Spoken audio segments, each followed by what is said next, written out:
America loves a messy, sensationalized, drama-filled court case and trial. It's one of the few things that can grab the attention of the majority of the American public, regardless of age, gender, socioeconomic status, race, religious, or political affiliation. Damn near everybody, it seems, can get lost in a really captivating high-stakes trial. Or maybe you're convinced that the defendant is guilty and you worry that that son of a bitch is going to walk free. Another reminder that justice is definitely not always served. Another bit of your belief or the belief you'd like to have that the world is, just overall is going to get eroded a bit further. Or maybe you're convinced the defendant is innocent and you see yourself in them.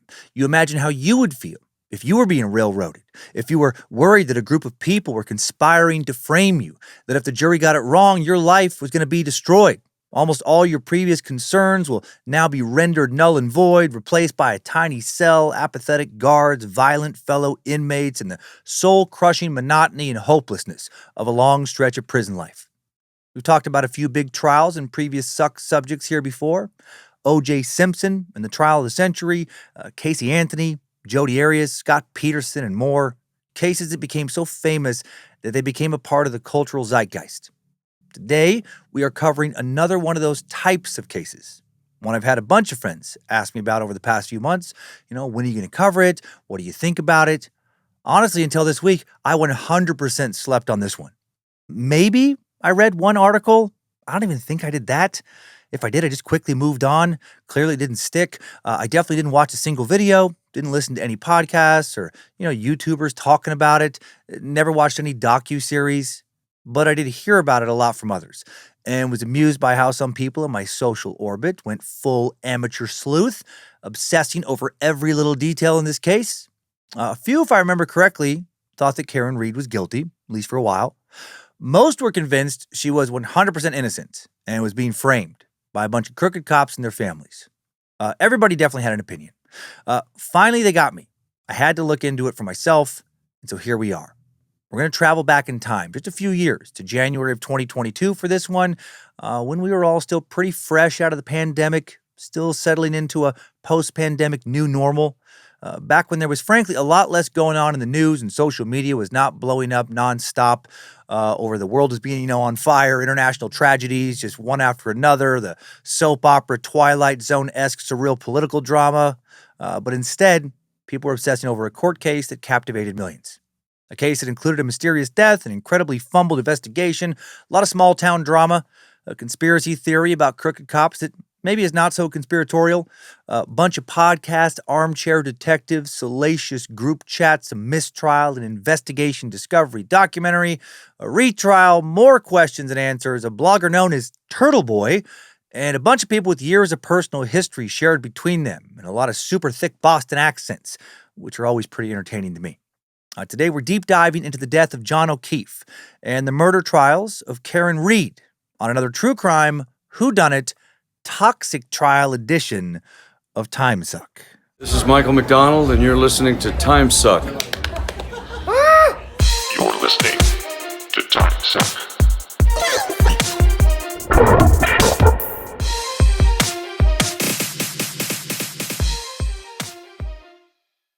Well, happy Monday. Welcome back to the Cult of the Curious. I'm Dan Cummins, new Ramtha, and also new Seth, and also new Lazarus. Yeah, I channel them all, bitches. Yeah, 100%. Right, Jamie? That's true. Thank you. You are listening to Timesuck in any number of dimensions where I continually astral project, obviously. Hail Nimrod, hail Lucifina, praise be to good boy Bojangles, and glory be to Triple M. And now, enough wackadoodle silliness. Let's get serious. Kind of, maybe not. Either way, I hope you're doing great. I hope your dick is hard or your pussy's wet. Unless you're a kid. In that case, gosh. Oh, hey, Fortnite's cool. And basketball. And gotta read. Read a good book. Reading's important. Drink water. Stay hydrated. Stay hydrated this summer. It might get real hot, And I'll show myself out.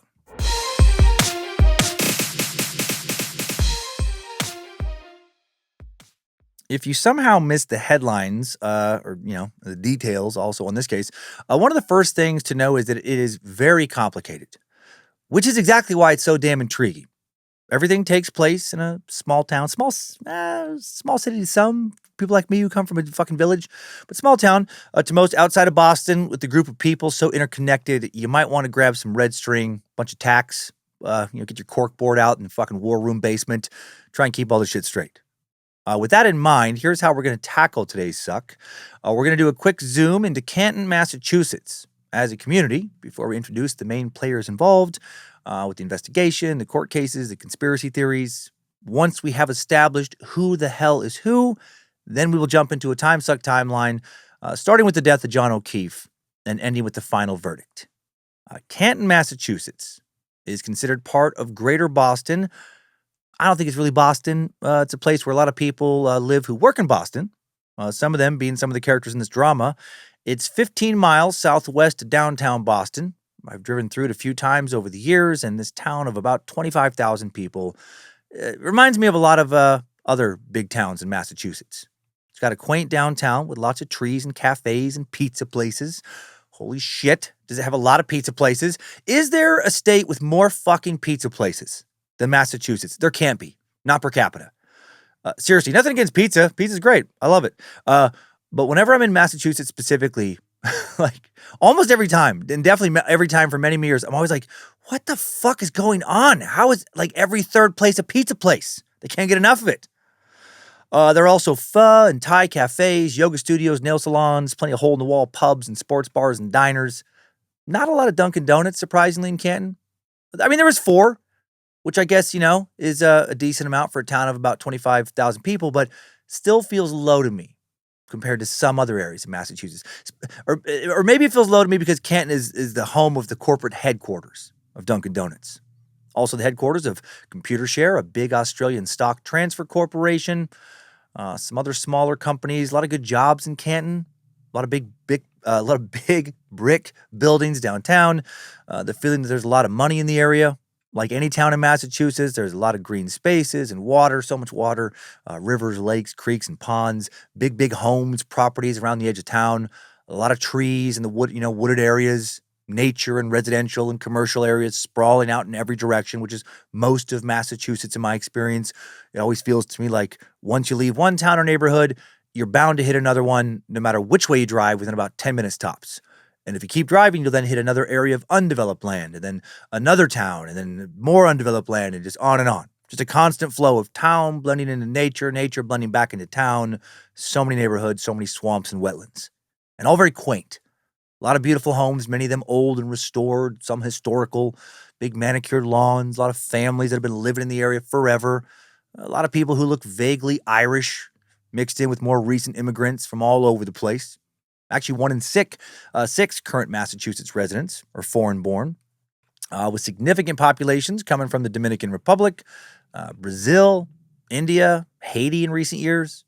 Also, a lot of people from El Salvador, Vietnam, China, and Portugal. Canton used to not be very diverse at all. As recently as 1980, 98% of the town's population was non-Hispanic white. Now that number about 80%. Economically, Canton seems to be doing, quite a bit better than a lot of places in the U.S. Overall, just over 11% of the population in the U.S. is currently living beneath the poverty line. But in Canton, about 7% of families below that line, so 4% less than the national average. Canton also has a lot of people who are fucking killing it, considered a very affluent, exclusive outer Boston suburb by many. The median household income, roughly $143,000, almost double the U.S. national average of $83,730. And the median home value, over $710,000, again almost double the national average of just over $366,000. A lot of folks doing pretty damn well for themselves. Also, in general, very safe place to live. Its crime rate, much lower than the national average. Looking at 2022 stats, for every 1,000 people, roughly 7 will be the victim of a violent crime each year. About 4 will be the victim of a property crime. Comparing that to the rest of the state, almost 11 people will be the victim of a violent crime each year. Another 11 will be the victim of a property crime. And comparing it to the national average, almost 20 people will be the victim of a violent crime each year. 13 will be the victim of a property crime, so much, much lower than that in Canton. Despite being the setting of today's true crime episode, Canton actually an exceptionally safe place to live overall. And now, one little piece of Canton trivia before moving on. Comedian Bill Burr, one of my absolute favorites, born and raised in Canton. Canton High School grad, class of 87. I'm guessing Bill is at least familiar with some of the characters involved here. Would recognize some of the families. Canton's a town where a recent chief of police once stated everybody knows everybody. And the Mayor Realty Group wrote in a post titled A Local's Guide to Canton, Canton prides itself on the community's neighborly aesthetics. It's an affluent residential enclave, but far more down to earth than many of Boston's more moneyed neighborhoods. It's a livable luxury where you know your neighbors and you appreciate the opportunity to do so.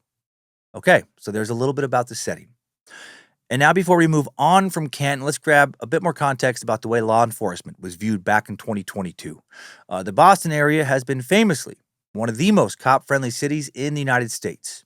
2016 polling, for example, showed that while nationwide, only 56% of people interviewed viewed the police favorably, that number was 73% in Boston, a lot higher than the national average. Boston has long been publicly cited as a police force that has strong ties to the community. That does not mean there's not criticism, of course, but rather that law enforcement more likely to be held in high esteem by a random resident than it would be in most other cities. Now let's take that pro-police mindset and relocate it just, little 15-mile jump to Canton. Very police-friendly, pretty wealthy, small Massachusetts town. Or at least it was pretty police-friendly before all this shit came out. Now let's buckle up and meet the who, starting with the star of this case. Karen Reed, born on February 26, 1980. Some sources say she was born in Mansfield, others say Taunton. Both are in Massachusetts and are just 13 miles apart from one another. Also, Mansfield, less than 20 miles, from Canton. All in the same little area, just south and west of Boston. Karen grew up in that area, seems to have maybe spent some time in Blacksburg, Virginia as a kid as well, according to a few online sources. Not 100% positive in that.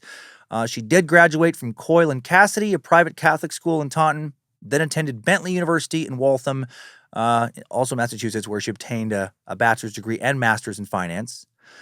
Waltham, Massachusetts, just 20 miles from Canton, so definitely a local girl.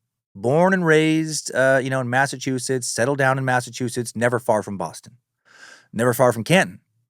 2004, just after college, when she was 24 years old, Reed met today's victim, John O'Keefe.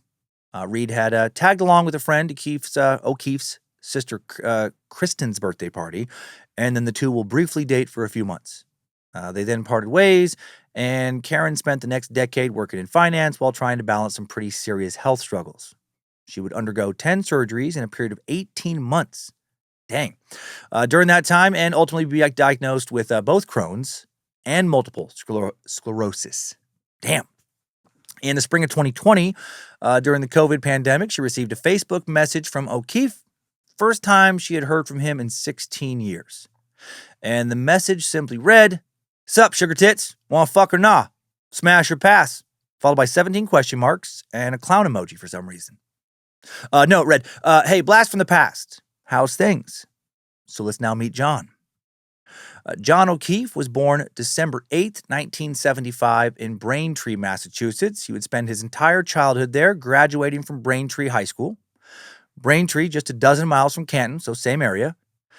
He would attend Northeastern University in Boston. That campus only a dozen miles from Braintree. Then went on to earn his master's degree in criminal justice from UMass in Boston, less than 10 miles from Braintree. After that, O'Keefe got a job with the Boston Police Department where he would work as an officer for the next 16 years. So neither John nor Karen ever strayed far from home. 2013, John sadly lost his sister Kristen to brain cancer. Then shortly thereafter, just a year later, lost his brother-in-law, Kristen's husband, to a heart attack. They had 2 kids. John, to his immense credit, stepped up big time, became the guardian to his niece Kaylee and his nephew Patrick, who will call him JJ. These poor kids, also victims in the story, right? They lost both parents, then lost their uncle and sole guardian in a single decade during their childhood. They were only about 6 and 3 when their parents both died, then around 14 and 12 when John died. So, pretty fucking brutal. After reconnecting with John, Karen quickly started spending a lot of time with both him and these two kids. Karen would later say that she thought that both of them surviving big life-altering events helped him forge a deep bond. She said she fell for both him and the kids. I felt like this is a perfect situation, said Reed. It's a Karen-sized hole in this house that I have the energy and resources to fill. The relationship progressed quickly during the confines of the pandemic. Reed, who could work remotely, rearranged her schedule to be at O'Keefe's house most days, supervising the children's Zoom schooling, making them lunch. She really stepped up, while O'Keefe worked a desk job in the Sex Offender Registry Information Unit at the A1 station in downtown Boston. Unfortunately, their relationship would quickly become unhealthy, very hot and cold, fueled by a lot of heavy drinking and a lot of jealousy. So much heavy drinking in this episode, by the way. Truly feels like most of the people you will meet drank often and drank a lot. Reed said that over time, O'Keefe began to resent that she got to do the fun stuff, the fun parts of parenting with the kids, while he played disciplinarian. She said that once, when the kids returned from a trip with their grandparents, Kaylee and Patrick walked right on past O'Keefe to hug Reed first, and that really upset him.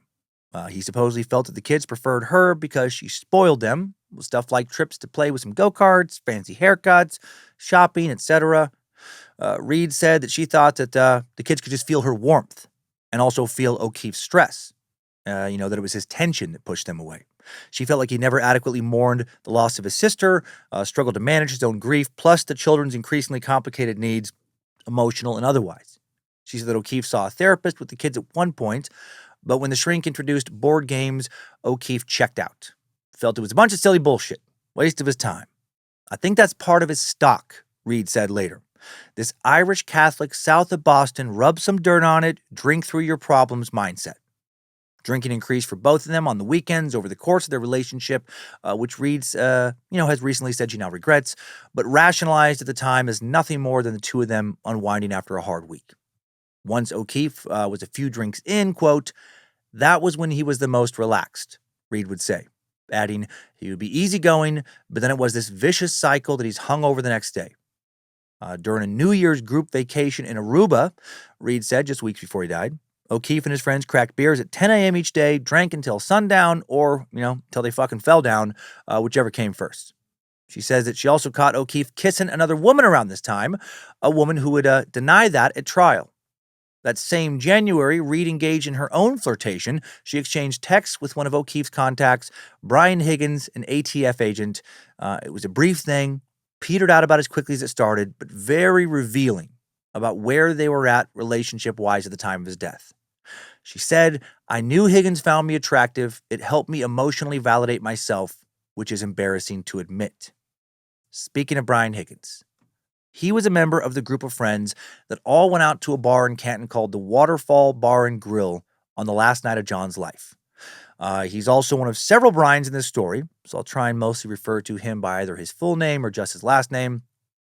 Higgins was one of three men that Reed's defense team said had the motive, the opportunity, and the means to attack O'Keefe, the night he died. We'll hear from him a lot in the timeline. Speaking of Bryans, Brian Albert Sr. is a retired Boston police officer, friend of John's, who owned the home outside of which John O'Keefe's dead body was found. The home a group of friends were supposed to all go to after they left the waterfall. And many of them did go to Brian's home that night. Brian's a former Marine, former 30-year BPD veteran who once headed the fugitive apprehension team and appeared on the Donnie Wahlberg-produced reality show Boston's Finest. A decorated law enforcement officer, maybe also a dude with some serious fucking secrets. He's one of 7 siblings, raised in Canton, and truly seems to know fucking everyone in the area, especially in law enforcement, which will be talked about a lot in Karen's trial. Brian's wife, Nicole, also was with everybody that night. She'll appear quite a few times in the timeline. Brian and Nicole's son, Brian Albert Jr., also at his parents' house the night O'Keefe died. So many people were there. So many, it reminds me of a game of Clue. There was a 23rd birthday party for Brian Jr. going on the night John was last seen alive. And everybody from the waterfall with the group who had been out drinking, was invited to said birthday party.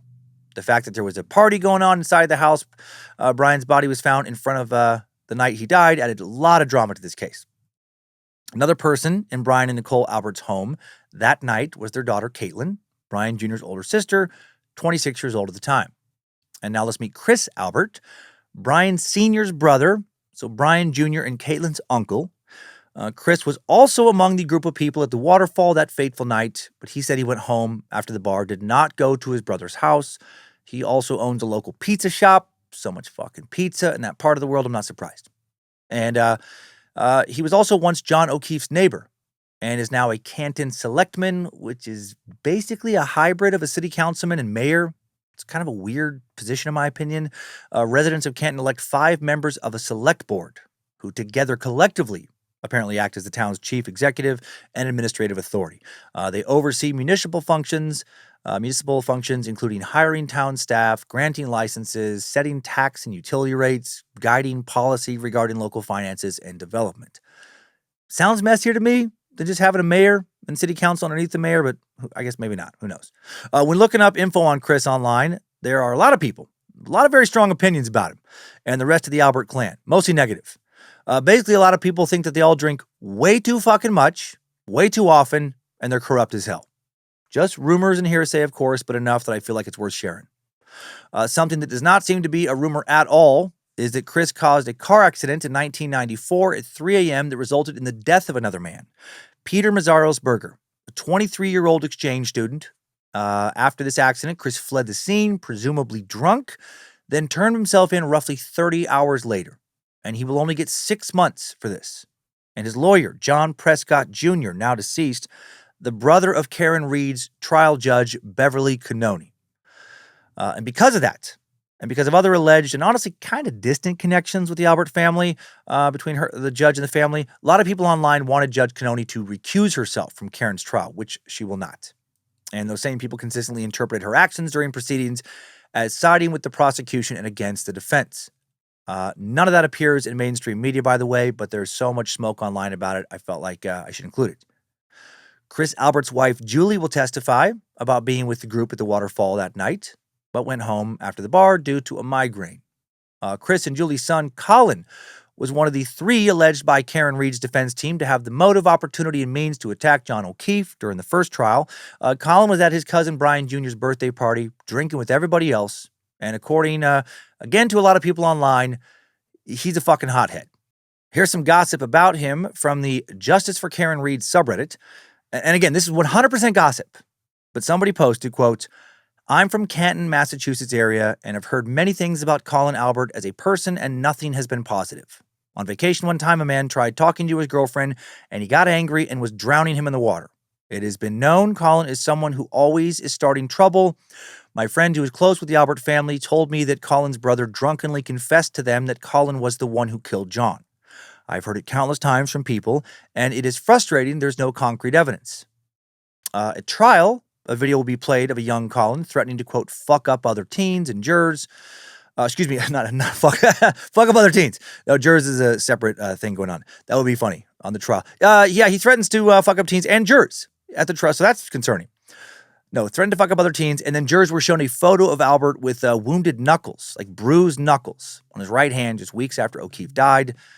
That doesn't mean he did it, but I'll just say that poking around a lot online, a lot of people claiming to be familiar with him in Canton do not have anything good to say about him. Words like brat, hothead, thug get tossed around. A fair amount of people feel like he is destined for a long sentence in prison someday soon. Colin's uncle is Kevin Albert, Canton detective Brian and Chris's brother, who will also show up in the timeline briefly. Nicole Albert's sister, Jennifer McCabe, one of John O'Keefe's friends, also at the waterfall with everybody on the fateful night, as was her husband, Matthew McCabe. Jennifer McCabe will show up a lot in the timeline. One of the prosecution's star witnesses. Very controversial, some of the things that go on with her. And now just 2 more characters who were not partying with everybody, but will show up a lot in the timeline. Michael Proctor, the lead investigator, the Massachusetts State Police trooper who led the investigation into John O'Keefe's killing, and as you will see, a huge fucking douchebag. And then Aidan Turtleboy Kearney. Aidan Kearney, a controversial local blogger known as Turtleboy, whose persistence with the case helped it garner a broader level of public interest. Also led to his arrest for alleged witness intimidation. Dude's quite the character. I'm not going to focus on him much during the timeline because there's just too much other stuff going on. Stuff with actual evidence in the case. Too many people in the group who were the last people to see John O'Keefe alive the night he died, and law enforcement officers working on his case who do questionable things. So I'll just share most of what I have to say about him now. He ran and he still runs the website tbdailynews.com, as in Turtle Boy Daily News. He's 44 years old right now, born in 1981, just a few months younger than Karen Reed. Born and raised in Worcester, Massachusetts, and Worcester an hour's drive from Canton, almost exactly. He worked as a history teacher in Massachusetts for 11 years. Then he segued into being a blogger, started off as a sports blogger primarily before transitioning into investigative journalism, mostly focused on shit like local political corruption in Massachusetts. He won 4 Worcester Magazine Best of Worcester Awards, winning Best Local Blog in 2015 and 2016, as well as Best Local News Source overall in 2017 and 2018. Big First Amendment guy, which I really like. Very concerned about big tech and online censorship. And in 2018, he covered misconduct within the Massachusetts State Police regarding the canine trooper's history of drug dealing and money laundering. In the early 2000s, this trooper participated in a large-scale marijuana business run by her then-living boyfriend, and she failed to disclose that criminal activity when applying for the state police. But that was uncovered during a testimony against her former boyfriend. The uncovering of that information led the state police to implement new background checks and hiring protocols. Because of her criminal history and subsequent dishonorable discharge from the force, all the cases she participated in during her tenure were called into question. 3 district attorney cases ended up getting thrown out due to her involvement specifically. And Turtle Boy was all over that shit. He was also cited in 2018 as the first person to break news of a Massachusetts state trooper who faced disciplinary actions for including incriminating details in an arrest report concerning a judge's daughter. He was covering corruption within Massachusetts law enforcement way before Karen Reed came along. And then when her trial did come along, he quickly became certain that she was being framed and railroaded by more corrupt cops, and he pretty much dedicated his entire professional life for several years towards trying to keep her out of prison. He also became a pretty controversial figure during her trials, organizing a bunch of protests in Canton in support of Reed, including at related pretrial hearings where he coined the phrase "Free Karen Reed." His involvement led to her trial being called the Canton Cover-Up, and he wrote a bunch of Canton Cover-Up blog posts. Many, many, many posts. Rochelle Rollins, former U.S. Attorney for Massachusetts, in a post on X said, "His relentless reporting in the face of repeatedly being told by law enforcement that he was wrong and there was nothing to see here cracked this case wide open." Dude's a hero to many people obsessed with this case. But also, even a lot of people who are pro Karen Reed still think he's an asshole who went way too far in confronting and outright harassing people related to her case. There's a lot of speculation online that he did a lot of what he did because he has a fucking huge heart-on, massive crush on Karen Reed. Desperately wanted her to see him as this white knight in shining armor saving her and, have her fall in love with him. But that's all gossip. What's not gossip is that in December of 2023, Kearney was indicted on 8 counts of witness intimidation, 3 counts of conspiracy to intimidate witnesses, and 5 counts of picketing a witness related specifically to the Reed case. And on May 13th, 2025, a grand jury indicted Kearney on 2 additional counts of witness intimidation. 2 months after he stopped by a pizza shop owned by 2 of the trial witnesses, more pizza, and caused disruption. Dude went hard in the paint as far as advocating for Reed's innocence. Also did a ton of promotion for a fundraiser for Karen Reed's legal defense, of which over $1.1 million was raised. Raised 6 figures directly for her defense, which is very impressive. Without him, all of this could have gone, maybe probably would have gone very differently than it did. Karen and Aiden became collaboratively very close during all of this, but there's no evidence that they've ever dated or are really even, truly friends now. So that's Turtle Boy. So much more could be said about him if this was a multi-episode arc, but for my purposes here today, I think that's plenty. All right, so now let's move on, really get into the story in this timeline. And before we do, I just want to be clear that this is a subject where a 10-hour podcast still would not cover everything. A lot of people have devoted a lot of hours, like literally hundreds, to dissecting every bit of minutia in this case, and there is so much to dissect. For our purposes here, going to be more of a broad strokes approach. That being said, I do think we covered the gist of this just fine. This is a case where every moment mattered the night John died and the hours and days and weeks following his death when it comes to trying to understand what the fuck actually happened and who's at fault. We know the night ended with the tragic loss of John O'Keefe, a man others describe as a devoted uncle, a great friend, a respected Boston police officer. What we do not know for sure, despite some people's assertions, is, was this an accident? Or was it an impulsive fit of rage that led to a murder? Was there a cover-up of this murder? Let's look at the facts of the night, what happened afterward, as we dive into today's Timesuck timeline. Strap on those boots, soldier. We're marching down a Timesuck timeline.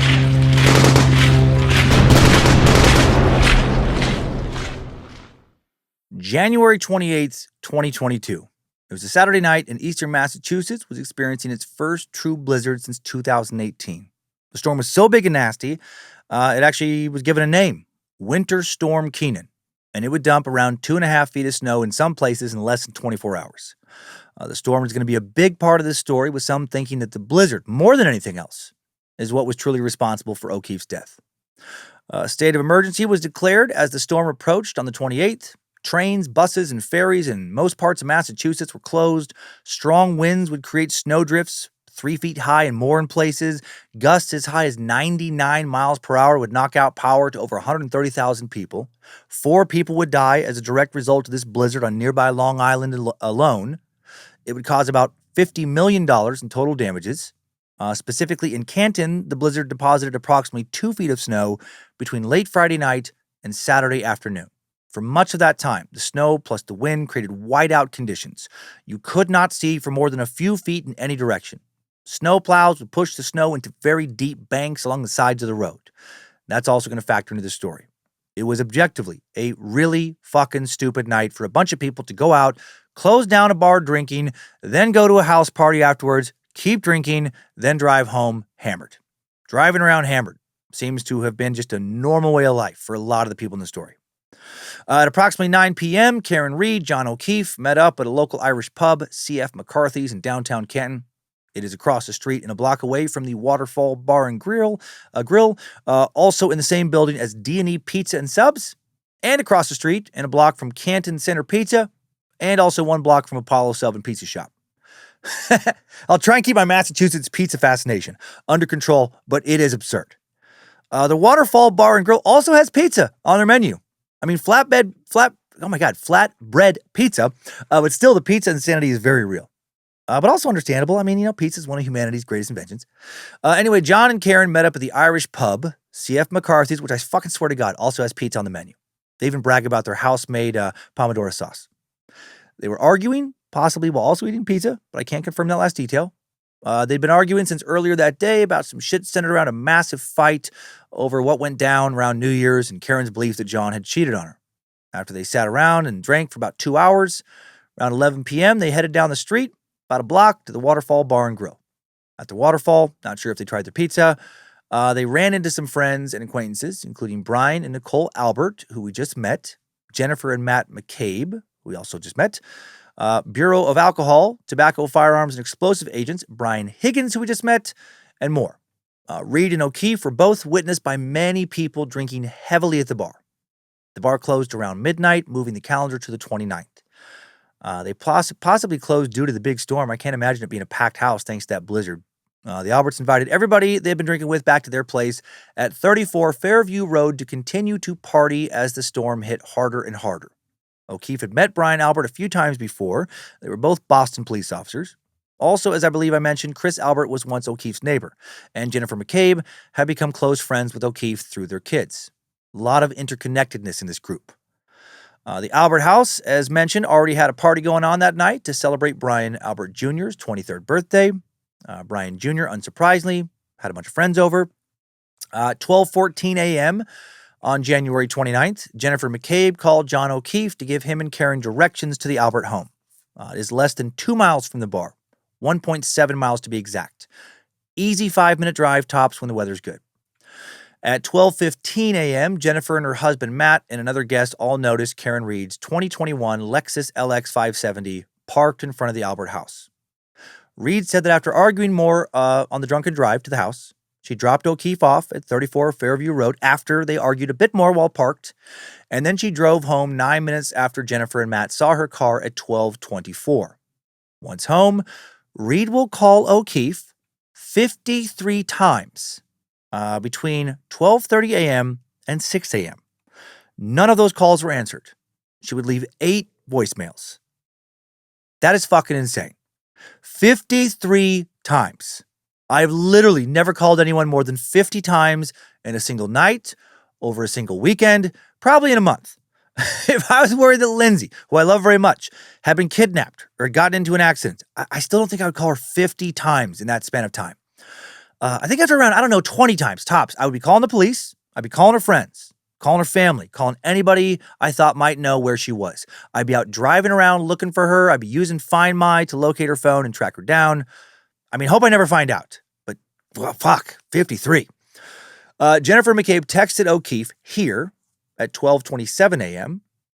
Colin Albert, again, Chris and Julie's son and Brian Albert's nephew, so cousin to Brian Jr., the birthday boy.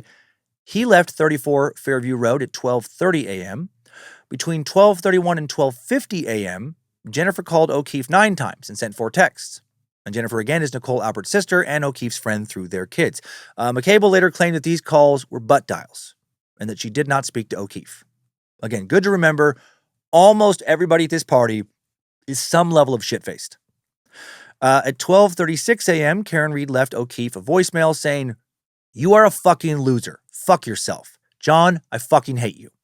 This is the first of, again, 8 voicemail messages Reed will leave for O'Keefe that night. She'll leave them all between 12:15 and 1:18 a.m.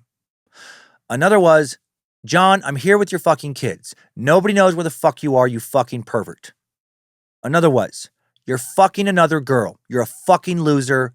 Fuck yourself." Here's another one with the profanity beeped out because we live in a ridiculous culture full of actual grown-ups afraid their kids could hear words like fuck, but not as afraid of their kids, hearing what the people swearing are actually talk about, which I think is weird.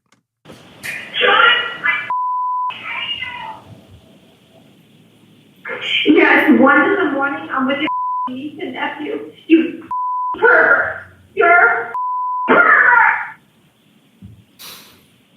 John, I'm going home. I cannot babysit your niece. I need to go home. You're using me right now. You're another girl. She's sleeping next to me. You're So, pretty angry. Pretty angry.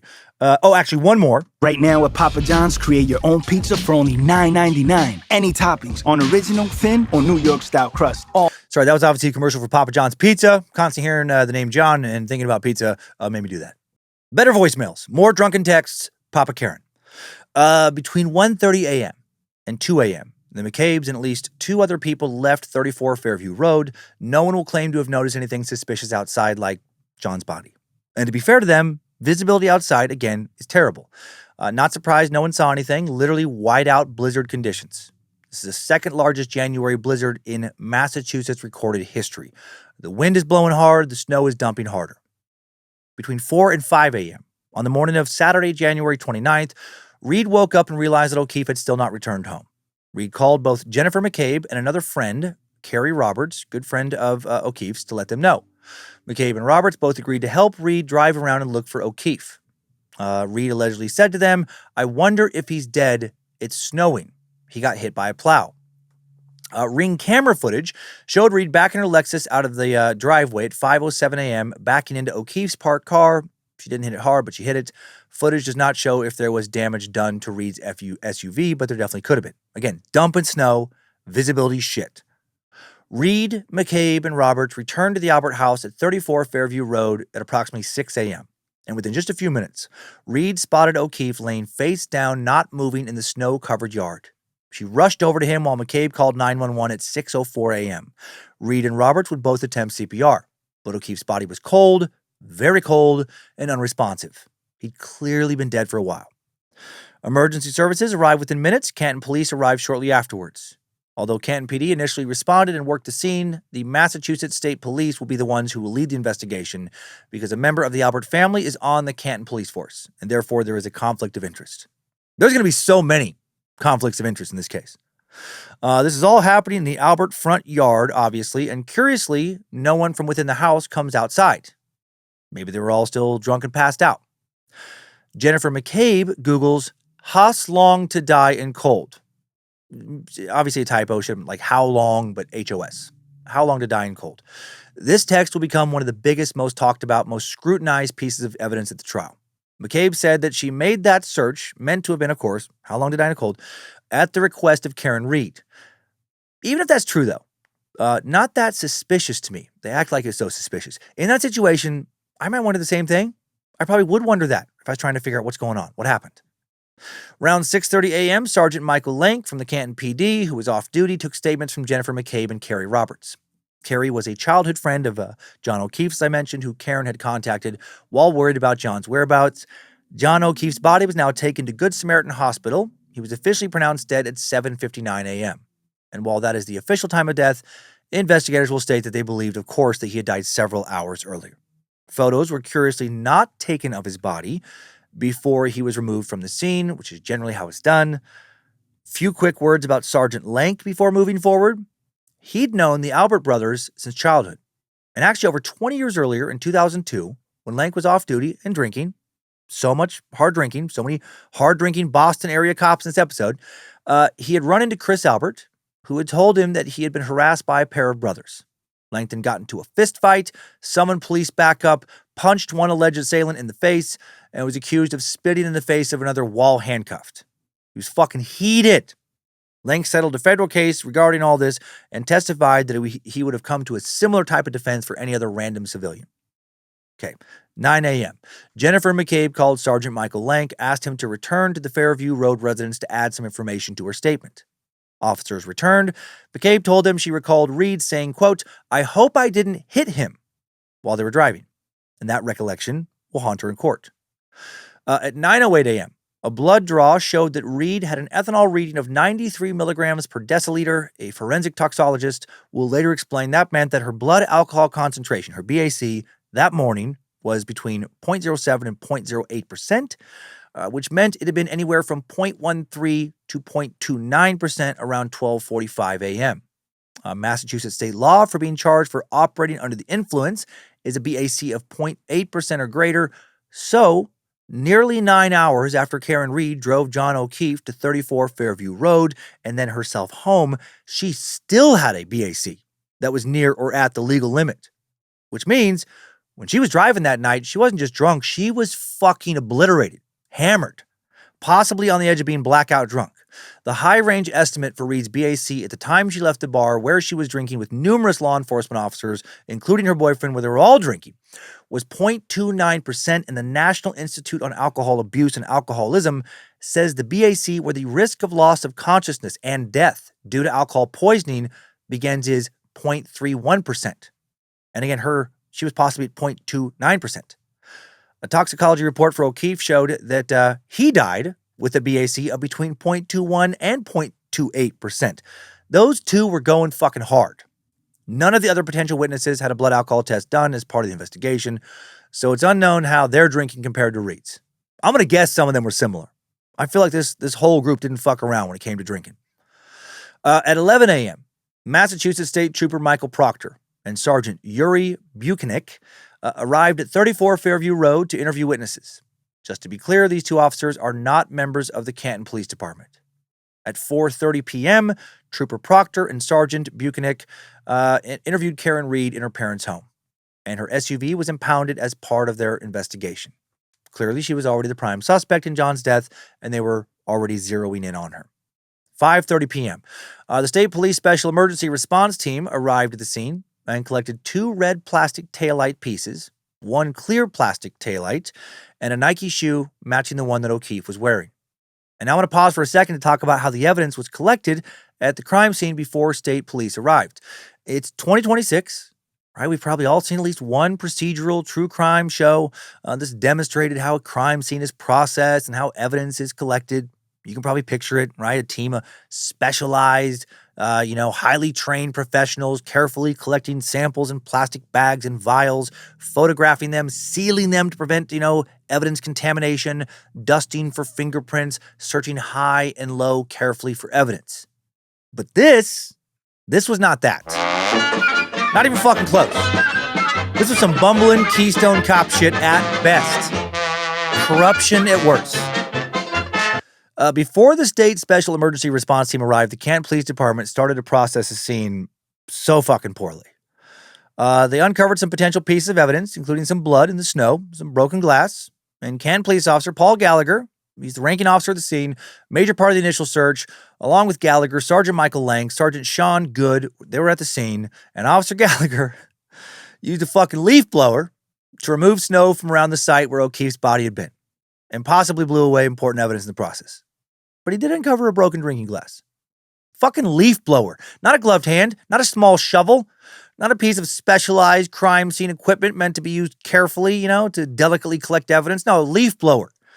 The Gallagher had sent Sergeant Good to go get from home. And this leaf blower was only the beginning of the unconventional methods and questionable decisions. Officer Gallagher went to a neighbor across the street's house, the home belonging to Deputy Chief Thomas Keller Jr. Of the Canton PD. I love how the story makes it seem like 90% of all the men in Canton are cops, and they all know each other. Deputy Chief Keller gave Gallagher some red Solo cups and brown paper Stop and Shop bags. Also, Gallagher did not bother to ask about his doorbell camera or the important smoking gun footage that could possibly be on it, that they could extract from it. Unreal. Instead, Gallagher and team used 6 red Solo cups to just sloppily scoop up some blood from the snow.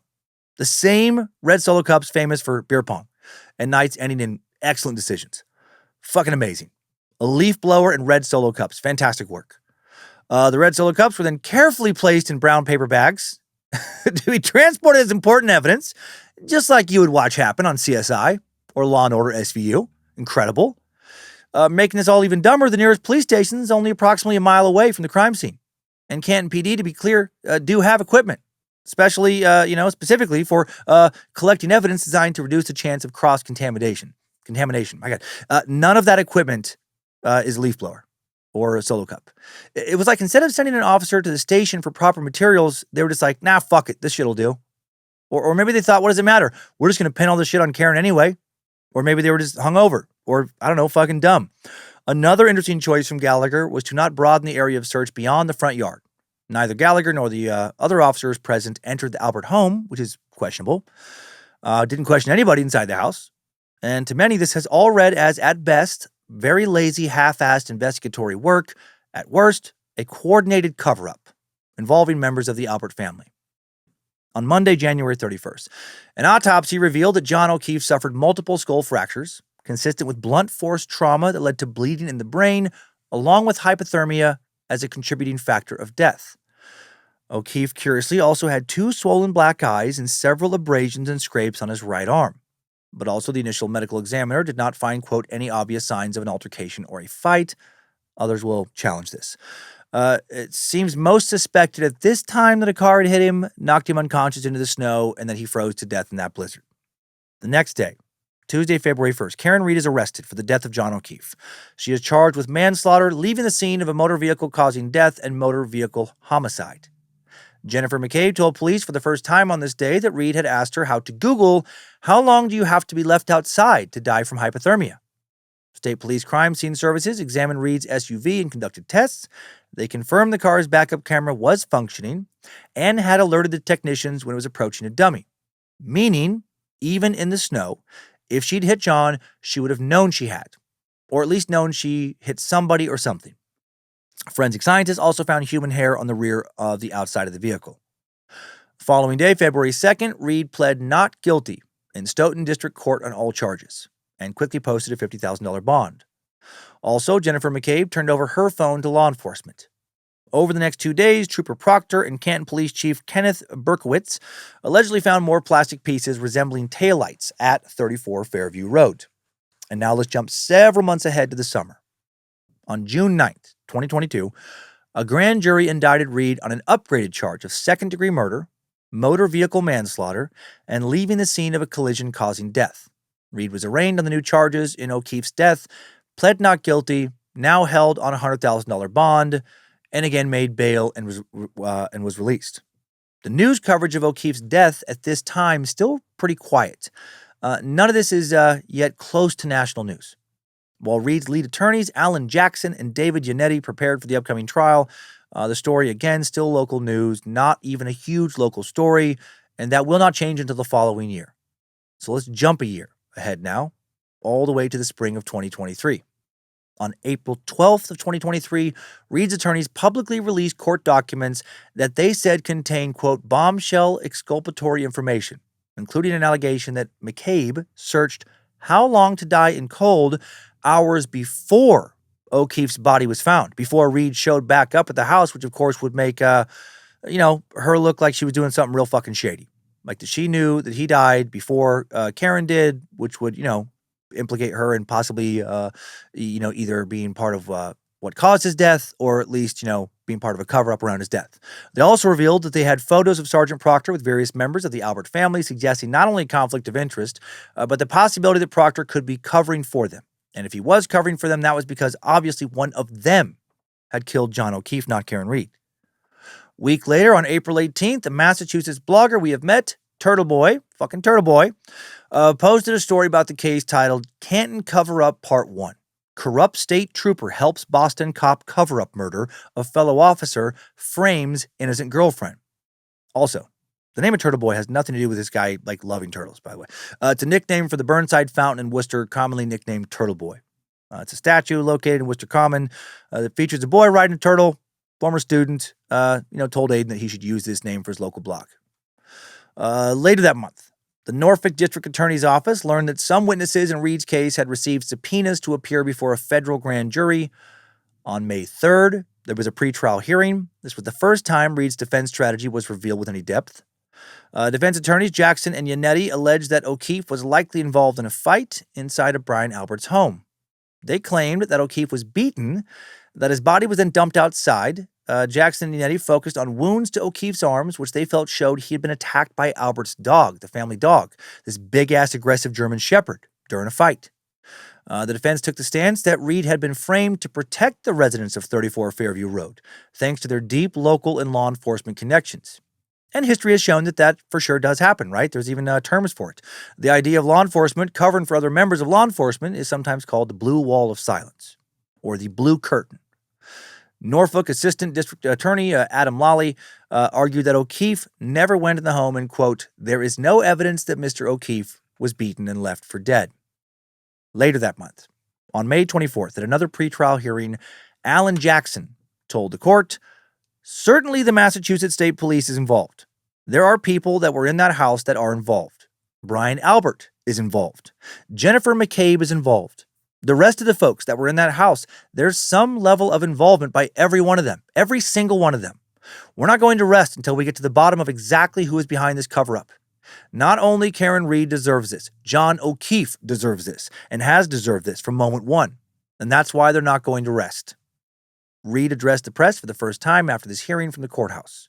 She said, we know who did it. We know. And we know who spearheaded this cover-up. You all know. I tried to save his life. I tried to save his life at 6 a.m. I was covered in his blood. I was the only one trying to save his life. Jumping ahead several months again now. I don't know that she was covered in his blood. I mean, maybe. I would think it would be frozen. But that fall, by October 11th, 2023, Turtle Boy, a.k.a. Aiden Kearney, has now posted over 100 articles about this story. Many of them titled with some version of the Canton cover-up. He's also sold free Karen Reed merchandise and has raised more than $300,000 for Reed's legal defense fund. His entire blogging identity has become mostly based in believing that crooked cops are framing Karen Reed for murder. And on the 11th, Turtle Boy is arrested on charges of witness intimidation and conspiracy. Now this story becomes national news. Turtle Boy was instrumental with bringing global attention to the Reed case through social media. He was posting multiple stories a day on his news site, live streaming 2 to 3 times a week for hours at a time on YouTube, pushing his claim that corrupt law enforcement officers and witnesses were framing Reed with an elaborate conspiracy to protect O'Keefe's true killers, or killer. The following month, November 20th, Canton residents vote 903 to 800 to audit the Canton Police Department due to allegations of corruption. So now a lot of people besides Turtle Boy convinced there is a cover-up going on, that these guys are corrupt. Jumping ahead several months to 2024 now. On February 22nd, prosecutors say that they have DNA evidence recovered from a broken taillight that implicates Reed. 4 days later, Judge Beverly Cannoni delayed the start of the trial from March 12th to April 16th after federal prosecutors released over 3,000 pages of new evidence that the defense needed time to examine. A few weeks later, March 12th, Reed's defense team said that the federal investigation into the case led to ARCA experts, ARCCA, concluding that evidence did not support that O'Keefe died after being hit by an SUV. And ARCA is a multidisciplinary engineering consulting firm with over 30 years of combined experience in the latest technology to evaluate injury, causation, equipment failure modes and effects, accident/incident reconstructions, the impact of human factors, and property and premises liability. Defense attorney Alan Jackson said, the damage on the car was inconsistent with having made contact with John O'Keefe's body. In other words, the car didn't hit him, and he wasn't hit by the car. Prosecutors disagreed, accusing Jackson of, quote, defense by obfuscation. Over the next 2 days, state police confirmed that lead investigator Michael Proctor was now the subject of, quote, an internal investigation into a potential violation of department policy. Judge Cannoni denied a defense motion 2 weeks later on March 26 to dismiss the case due to, quote, extensive evidence supporting the indictments. During the final pretrial hearing, Judge Cannoni heard 30 different motions on April 12th. Among them was an argument by the defense that they should be able to make a third-party culprit defense during the trial. The defense claimed that Brian Albert, Colin Albert, and Brian Higgins were all present at the party that night, and all of them, any one of them, either collectively or individually, could have killed O'Keefe. From this motion, it became crystal clear that the Reed defense team was going to work on creating reasonable doubt through pointing to a cover-up, and also by highlighting how, one of the other individuals listed could have been responsible. And now jury selection finally begins April 16th. Opening statements in the trial will start April 29th. The prosecution argued that Reed intentionally hit O'Keefe and killed him. They said his DNA was found on the broken taillight and that bits of broken taillight were found at the scene and on his clothes. The defense argued their theory about a fight, a dog, and a police cover-up. The defense also revealed vulgar text messages from lead investigator Proctor about Reed while he was investigating O'Keefe's death, and that'll become a highly talked about part of this case. One message includes Proctor saying he hoped that Reed would just literally kill herself. Another said, quote, she is a whack job cunt. Still another said, she's a babe with a weird Fall River accent, though no ass. And when someone texted him, is that chick a smoke? As in, is she hot, I'm assuming. He texted back, nutbag, as Chief would say. Then he texted again, this is fucking so weird. He texted again, quote, she's got a leaky balloon knot. It leaks poo. The fuck? Was this guy 12 years old? I don't get the feeling that he was being absurd or making an inside joke here, that he was making fun of people who do say things like that for real. I think that's who he is. He actually says like things like that, not joking. He also texted, if you like women who shit themselves, and quote, we're going to lock this whack job up. Also referenced not being able to find any nudes on her phone and being kind of bummed about that. It seems like a real broy douchebag. On April 30th, a Canton paramedic testified that he heard a woman saying, quote, I hit him at the scene. Reed's defense team argued that this man's testimony had changed, though, over time. Prosecution claimed that this was a spontaneous confession of Reed's guilt. They called 4 paramedics and firefighters to testify about the morning of January 29th, 2022. On May 3rd, jurors took a little field trip to 34 Fairview Road and Waterfall Bar and Grill to help them visualize the distances and layouts being referenced in the case. I imagine many of them ate pizza. At the very least, they definitely smelled it. On May 7th, several Canton police officers testified about their handling of the crime scene. Among them was Sergeant Michael Lank. The defense argued that Lank had personal connections to the Albert family, and he did. He'd gotten in trouble for fighting on behalf of Chris Albert back in 2002, if you recall. Also remember that Sergeant Lank was one of the very first responding officers, part of the group that used the fucking leaf blower, read solo cups, didn't go to the inside the house to question anybody, didn't ask for Ring camera footage from across the street. During cross-examination, Alan Jackson questioned Lank about that 2002 fight. Lank testified that he'd been out drinking. Everybody, always out drinking this episode. If they're not working, they're out drinking. If they are working, maybe they're drinking. When Chris Albert told him that 2 brothers were threatening him and his family, right, that night. Lank said he pleaded with those dudes to not fight.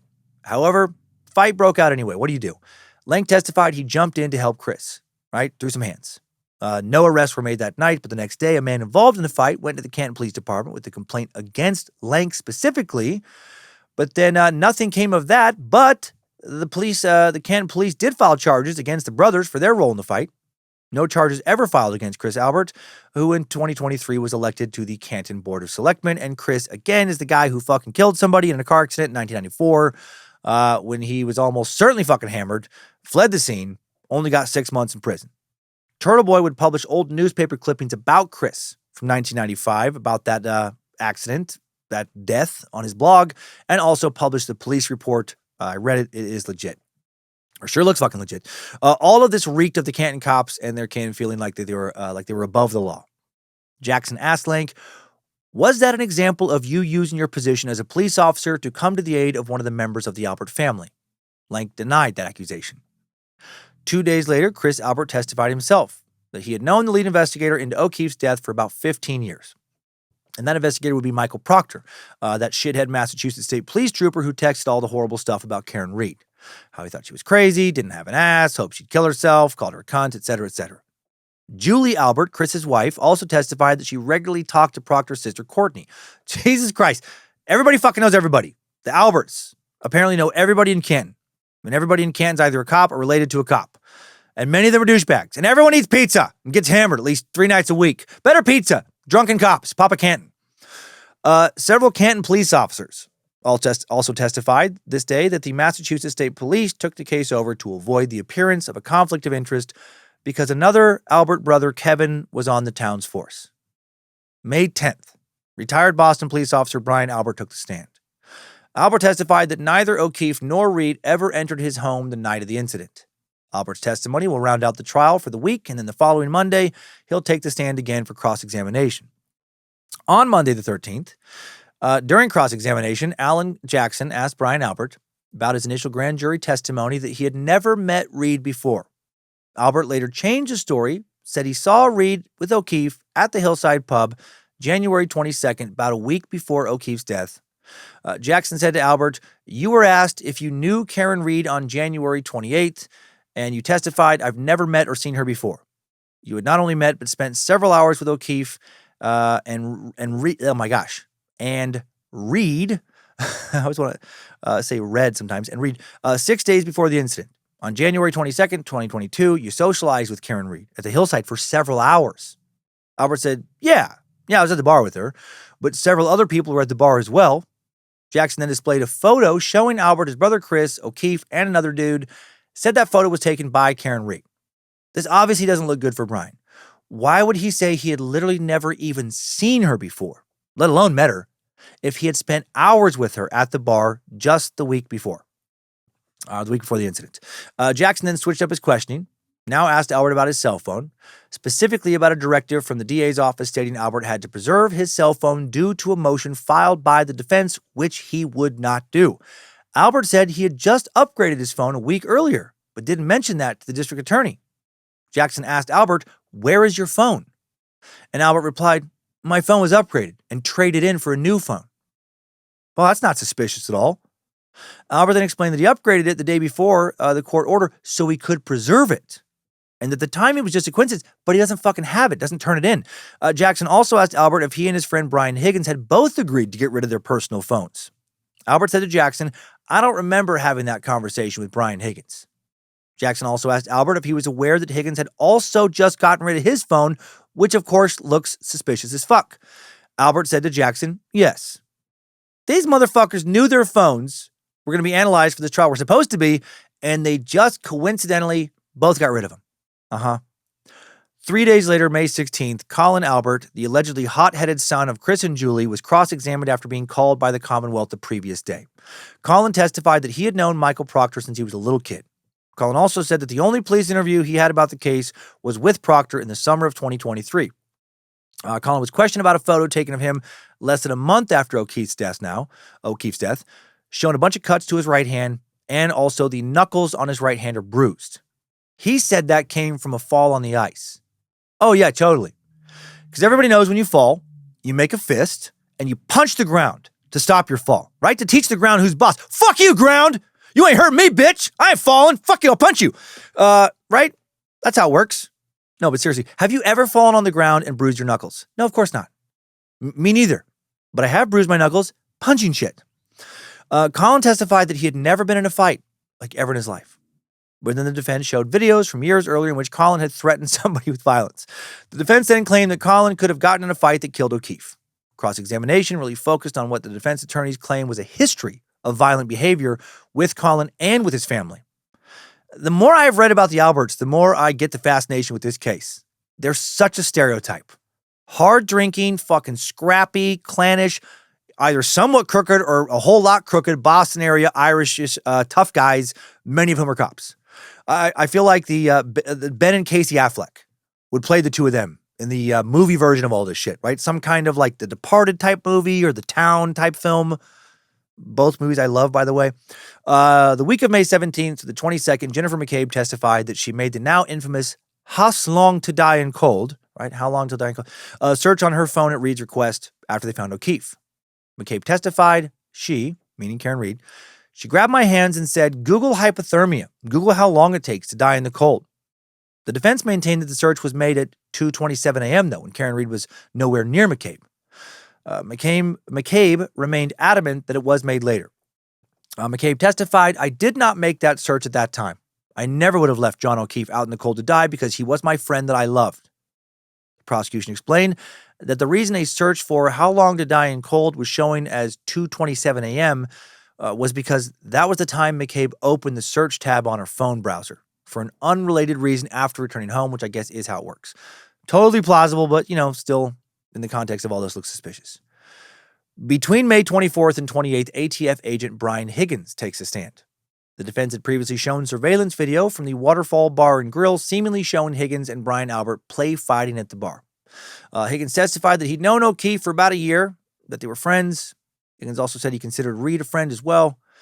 Higgins testified that after leaving the party at Brian's house that night, he stopped at the Canton Police Department to move some police vehicles out of the way of plows before then heading home in West Roxbury, getting home about 2 a.m. That's weird to me. Dude was drinking for hours and then decided I should be the guy who should move all those cars during a fucking blizzard in the middle of the night. It's like these guys drove drunk like it was their job to do that. The prosecution had Higgins read dozens of text messages between himself and Karen Reed from January of 2022, just before O'Keefe's death. Higgins testified that Reed got his number and initiated this conversation, and that they had kissed once earlier in January, so just within weeks of O'Keefe's death. Here are a few examples of the messages, all sent behind O'Keefe's back. January 16th, 2022, starting at 12:59 a.m. Karen, you're hot. Brian, are you serious or messing with me? Karen, no, I'm serious. Brian, feeling is mutual. Is that bad? How long have you thought that? Karen, are you okay driving? You don't want to stay here? Brian, I'm fine. I have an office at the PD. You didn't answer the question. Karen, rather you stay here. Brian, I wish. Then I think you're messing with me. Karen, why do you think that? Brian, because this is so out of left field. And then where do these feelings come from? Karen, I just think you're like me. Brian, meaning? Karen, do you have your own kids? Brian, I have no kids. Then how am I like you? Then, hello? Then Karen, aren't we alike? Brian, I think so. Then, so why did you get my number, reach out to me? Then shoot straight with me. Now back to Karen, I told you, I just think we're alike. And then, right? Brian, yes, agree. Then, now what? Karen, I don't know. Brian, shouldn't you know? Karen, do you like me? What are these guys, fucking 7th graders? Brian, yes, from Jump. Karen, when was Jump? Brian, first time I saw you. Karen, when was that? Brian, Hillside for sure. When were you interested?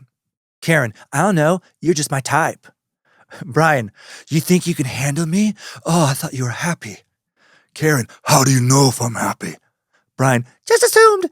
Karen, oh, are you hard? Are you a lot to handle?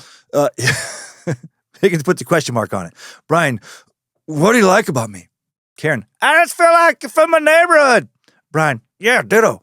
Karen, I think you're hot. Brian, you really think that? I've always thought that about you. Karen, what? Brian, that you're hot, smart, witty, but didn't think you were interested. I know, sorry, I just got bored there. I started throwing out weird voices. In another exchange, Higgins told Reed he assumed she was happy with the situation. saying, I was, but things have, she replied, I was, but things have deteriorated. Weeks of these kind of texts showed that Higgins was constantly asking what Reed wanted from him. He was single, told Reed he wanted the real deal. I want the real deal, baby. The defense began crossing by asking Higgins if Reed had started ghosting him the fateful night of January 28th. Jackson asked Higgins if he was upset that Reed appeared to be ignoring him at the bar. O'Keefe had recently shown Reed a video of her and Higgins talking, and had asked her, Christ, are you guys hooking up? I did not feel ignored, and it didn't upset me at all, Higgins said. Bullshit. This line of questioning was all done to paint a picture that Higgins had motive to want O'Keefe out of the way so he could pursue a possible romantic connection that perhaps led to a drunken fight. And that perhaps led to it. Maybe O'Keefe had called Higgins out for flirting with his girl. They're both drunk, tempers flare, fight breaks out. These guys are scrappy. O'Keefe gets knocked to the ground, bangs his head on something. Oh shit, it's an accident, but now people panic. They toss John out into the fucking blizzard to make it look like a snowplow hit him or Karen Reed. Defense also brought up the fact that Higgins got rid of his cell phone around the same time that Brian Albert got rid of his. Jackson said to Higgins, "You've destroyed that phone, haven't you?" Higgins replied, "No, I threw the phone away." Jackson said, "Well, that's destroying the phone, isn't it?" The defense then accused Higgins of using federal resources to download, quote, highly selected information from his phone to turn over to law enforcement. So suspicious. And then court ended for the day. When court resumed, another defense attorney, David Yannetti, again focused on Higgins disposing of his phone. Higgins told him, "It went in a trash bag." Yannetti then said to Higgins, "You used a passive voice. It went into a trash bag. Did it fly out of your hand unexpectedly into a trash bag, sir? Are you reluctant to say that you put it in a trash bag, sir?" Nice. Yannetti asked Higgins if it was important that no one saw his text with members of the Albert family. Higgins denied that implication. Higgins admitted that he threw away his cell phone on a nearby military base. Higgins testified that he occasionally tossed his trash at the base if he was there to visit the duty-free shop or the gas station. That is so fucking suspicious.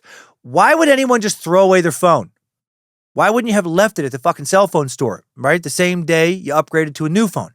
Anything other than that, giving it to like the cell phone store people when you upgrade, or I don't know, if you're fucking doing Mint Mobile and you've ordered a new phone and then you throw it, which also isn't the case. Anything other than that is suspicious to me. I've literally never just randomly thrown my phone away. And none of my friends have, to my knowledge, either. Like, have you just randomly thrown your phone away? You're like, fuck this phone. And then you throw it away. I'll just get a new one later at some point. I've never had a hard time getting a hold of somebody, like, for a while. And then when I finally hear from them and ask them what happened, they just tell me, "Oh, yeah, sorry, but I just threw away my phone. I don't like it. I just threw it in the trash." If they did that, I would for sure think at the very least they were having some sort of affair and they'd thrown it away to not get caught. Unless they told me they were, like, dealing with a stalker, being harassed or something, or having a fucking mental health episode. Before concluding cross-examination, Yannetti said to Higgins, sorry, I'm laughing because there's not on my notes. I randomly thought of, or they had a head full of acid. I just randomly thought of a buddy of mine several months ago at a concert. Oh, the acid bent the wrong way, and he freaked out and literally threw his phone across the lobby because it wasn't real. That's what he said. It's not real, and he just threw his phone. But other than some weird shit like that, it doesn't make any sense. Before concluding cross-examination, Yannetti said to Higgins, so the jury could hear, "From that day forward, no one would be able to discover the content that you discussed on your phone." Yeah, exactly. On June 10th, State Trooper Michael Douchebag Proctor took the stand. Proctor read a series of what he described as unprofessional and regrettable text messages about Reed, the ones I shared earlier. These texts were brought to light as part of the federal investigation into the handling of the case. Proctor had sent those messages in a group chat with some childhood friends. In a different group chat, after having to stop processing Reed's phone upon finding protected communication between Reed and her attorney, Yannetti, Proctor wrote that he was going through, quote, his retarded client's phone, no nudes so far. I hate that man. I truly hate him. The man being Yannetti. How incredibly awkward. How embarrassing for Proctor. He looks like such a fucking idiot because he is. Other texts discussed the case with his sister and friends. Proctor also made fun of Reed's health issues with Crohn's and with MS. And at one point, as I mentioned, openly wished she would kill herself. Guy's such a douche. The defense claimed these messages showed investigational bias from the very beginning, which compromised the investigation, as Reed was locked onto by Proctor from day one. Beyond this case, the text messages of Michael Proctor brought up questions of how bias shapes law enforcement in general. A lot of people paying close attention to this case online are wondering, did every case Proctor has ever worked on need to be re-examined? Right? Fair. The trial continued with witnesses being called by both sides to talk about physical evidence and eyewitness testimony. Then finally, on the week of June 21st, both the prosecution and the defense rest their cases. On June 25th, attorneys presented closing arguments. Prosecutor Adam Lawley opened his closing argument by quoting Reed. I hit him, I hit him, I hit him, I hit him. Those are the words of the defendant, 4 times. You heard testimony from 4 different witnesses who overheard and observed these statements from the defendant on January 29, 2022. For the defense, Alan Jackson said in his closing, "Ladies and gentlemen, there was a cover-up in this case, plain and simple." Jackson then walked through what he described as destroyed evidence, compromised investigators, and planted evidence. He then stated it is not that it could happen, it's that every single one of these things that I just mentioned did happen, right in front of you. And now the jury left to deliberate. 3 days later, on June 28th, the jurors sent a note to Judge Cannoni, telling her they would like a little bit more pizza. They said they didn't care where it came from. Any pizza from any of the 17 pizza places located within a single block of the courtroom would be just fine. No, they told her that they were deadlocked. The judge responded that she did not believe they had deliberated long enough and asked them to continue trying to reach a verdict. They just needed more time, maybe more pizza. On July 1st, after another 3 days, the jury sent another note to Judge Cannoni. They told her that if she wasn't able to secure more pizza for them, they would accept either calzones or a bunch of cheesy breadsticks with plenty of marinara dipping sauce, but not some bullshit appetizer from a fucking bar flatbread fucking configurations. They again told her that they were unable to reach a unanimous verdict. The jury foreman said that they were, quote, deeply divided. Cannoni asked him to return for one final round of deliberations. Later in the day, a mistrial was declared due to the hung jury. Hours later, Trooper Michael Proctor was relieved of his duty as he should have been. A week later, July 8th, Reed's defense attorneys filed a motion to dismiss for 2 charges. Attorney Alan Jackson said a juror contacted him the day after the mistrial was declared. According to Jackson, the jury had unanimously agreed that Reed should have been found not guilty on the 2 biggest charges, second-degree murder and leaving the scene of personal injury and death. The jury was gridlocked on the charge of manslaughter while operating under the influence. They couldn't agree on whether or not she had accidentally hit him in the blizzard while driving drunk. Fair. The court filing stated that Judge Cannoni had not asked the jury foreperson what counts the jury was at an impasse on. Jackson said, quote, had the court so inquired, it appears clear that not guilty verdicts would have been recorded for count 1 and count 3. Ms. Reed was denied her right to receive those verdicts in her favor. And this, of course, leads online to a lot more people being like, Judge Cannoni fucking sucks. 4 days later, prosecutors responded to the defense's attempt to get 2 of the 3 charges against Reed dismissed, saying she consented to the mistrial and that cannot be taken back now. 10 days later, an anonymous juror spoke with a reporter from WBZ-TV, said that the jury did not know how to communicate to the judge that they had unanimously agreed to acquit Reed on 2 charges. Judge Cannoni set a new trial date for all the charges, January 27th, 2025, and so the drama continues. On August 23rd, Judge Cannoni, whose name sounds too close to cannoli for my liking, Maserati, Bugatti, Spaghetti, and Tuna Banderas. I've been fighting that this entire episode. Formally rejected Karen Reed's attempt to get 2 of the charges against her dismissed. That's true. Thank you, Jamie. Special Assistant District Attorney. It is kind of nice, actually. You know, it's been a while since the years ago in The Secret Suck that I've had her confirm a lot of what I'm saying. Special Assistant District Attorney Hank Brennan was appointed by the District Attorney's Office to lead the Commonwealth's retrial. Brennan was once the defense attorney for mob boss, former Suck subject Whitey Bulger, high-profile dude, and no stranger, clearly, to working for wildly corrupt motherfuckers. On February 11th, 2025, the Massachusetts Supreme Court denied Reed's appeal to drop the 2 charges against her. On February 18th, the prosecution raised concerns about defense attorneys' conversations with crash reconstruction experts originally hired by the feds. Those experts are those ARCA consultants, essentially engineers, and they will play a big part in the defense strategy for trial number 2. At a tense hearing on February 25th, Reed's attorneys defended their communications with ARCA. Karen Reed's defense alleged misdirection by the prosecution. 3 days later, Reed's defense filed a motion to dismiss her entire case for reasons of extraordinary governmental misconduct. The motion was dismissed. In the beginning of March 2025, the Investigation Discovery Channel announced they will be airing a new 5-part docuseries called A Body in the Snow, The Trial of Karen Reed, about the first trial. Director Terry Dunn Moyer said that she took on the project after Reed's attorneys looked for someone to follow them through the pretrial and trial process, and Moyer was excited about the incredibly, really unprecedented access she was able to get from Reed and her representation. The trailer showed a clip of Karen Reed saying, "Doing this film is my testimony. I want to say what happened exactly as it happened." And actually, I think it's worth playing the audio of the trailer for you and talking about it a little bit to further explain why there was so much interest, just fascination around this case. Karen Reed is accused of hitting John O'Keefe with her SUV and leaving him to die in the snow. Their relationship was not a happy one. Not a single witness actually saw this happen. There's a whole other side of the story. This is funny, Ms. Reed? They've got her guilty already. So, did you drive your car into John? Doing this film is my testimony. I want to say what happened exactly as it happened. John was a Boston police officer. We went to the bar with a bunch of cops. Jen McCabe invited us to the Alberts. Last I ever talked to him when he got out of my car at Brian Albert's house. Everybody liked Karen, and everything changed. He was found dead on the lawn of another police officer. This is one of their own, and that raises the stakes. Miss Reed stated that she hit him 3 times. I hit him. I hit him. I hit him. That statement doesn't appear on any of the tapes. They were shocked. I am not on trial. I am a witness.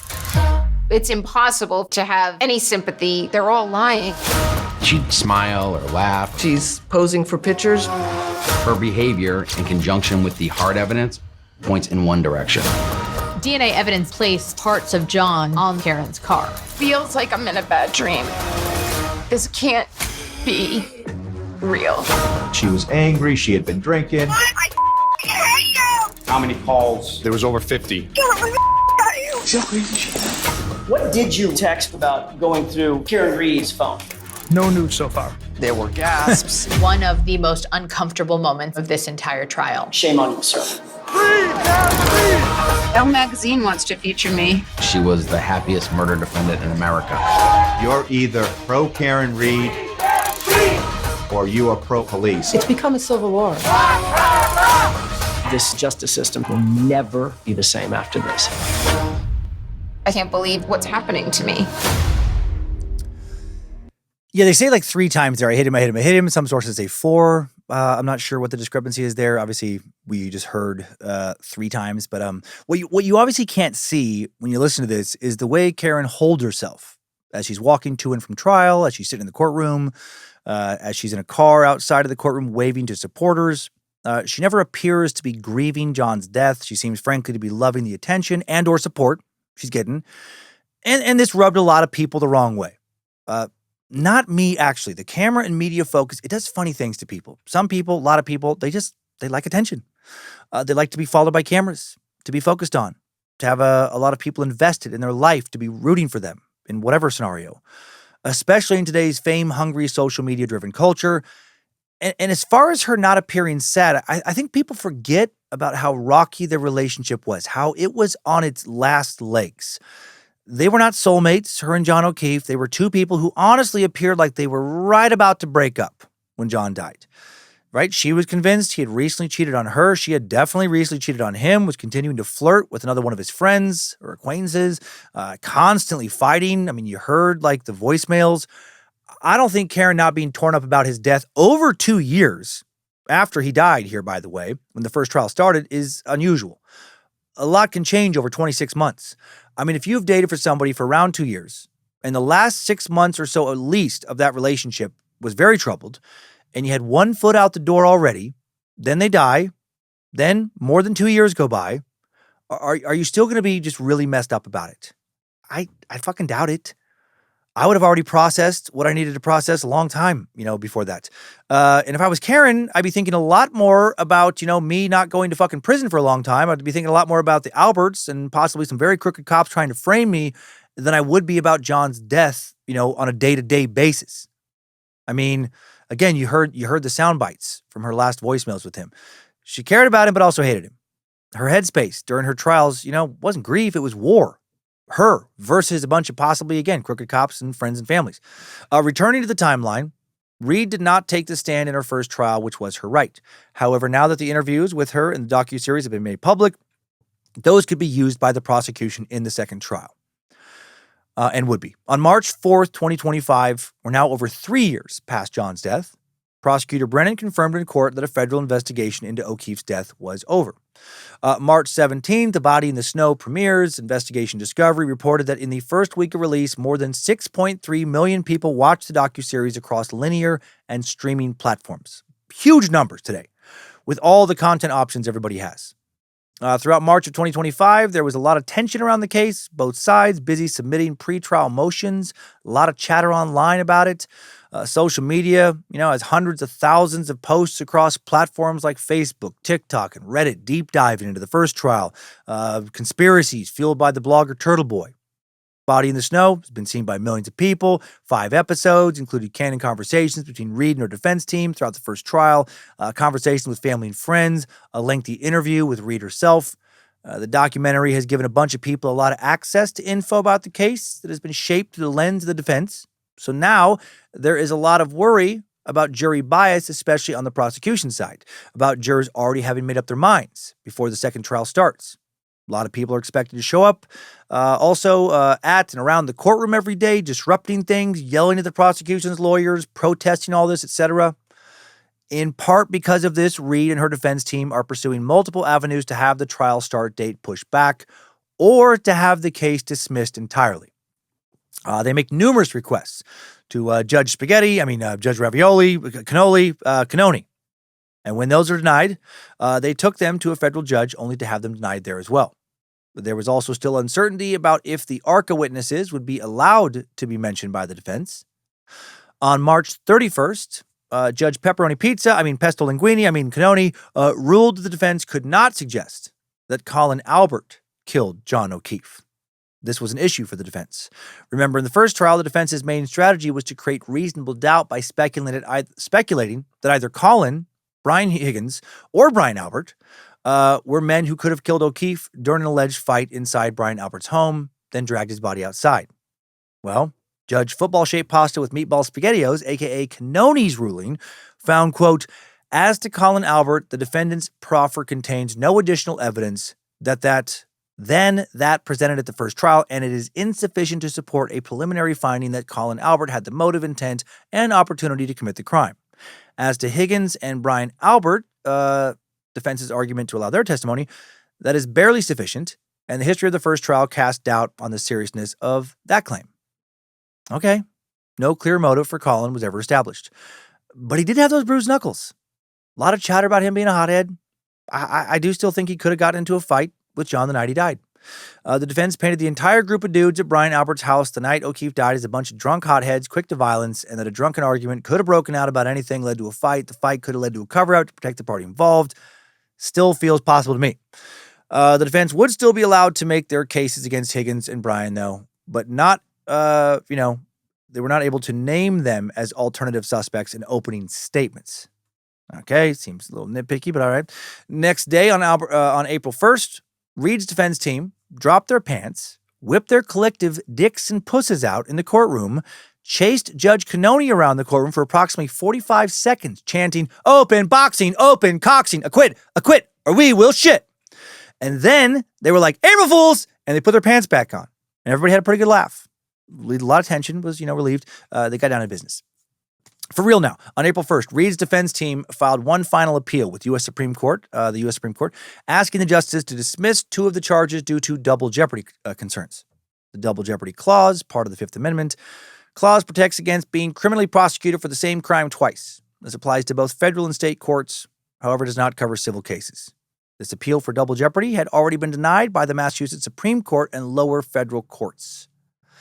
While Reed and her team were appealing to SCOTUS, jury selection began for trial 2. Goal was to seat 16 jurors so the trial could proceed.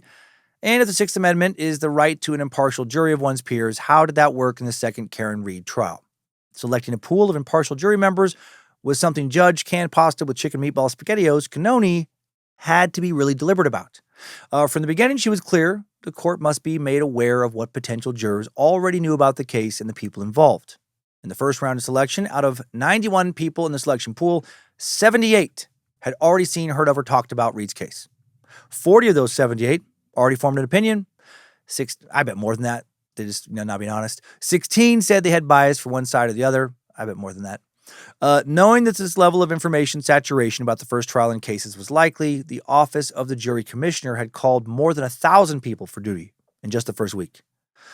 Karen Reed's defense team made a lineup change for jury selection with trial 2 by hiring attorney Victoria George. George was actually an alternate juror in trial 1. The last big news to drop on April 1st was also not an April Fool's joke. Remember way back on November 20th, 2023, when Canton citizens voted 903 to 800 on an independent audit of the Canton Police Department? Well, the findings of that report were finally published. Coincidentally, on the same day trial 2 started with jury selection. The audit was initially commissioned after backlash about the way Canton PD handled their part in processing the scene of O'Keefe's death, the investigation of Reed, and the death/investigation surrounding a Canton woman named Sandra Birchmore. This audit was handled by I'll talk about that much later. This audit was handled by third-party investigation firm Five Stones Intelligence. The audit cost the taxpayers just under $200,000. Key findings from the audit included: first responding officers should have photographed O'Keefe at the location of where he was found before fire and rescue moved him to the ambulance. All interviews of critical witnesses, including Jennifer McCabe and Carrie Roberts, should have been conducted at the Canton Police Department on January 29th, 2022, after O'Keefe was transported to the hospital.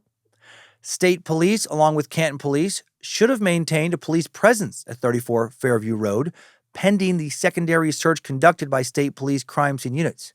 Yeah, as opposed to just leaving the fucking yard unguarded for hours.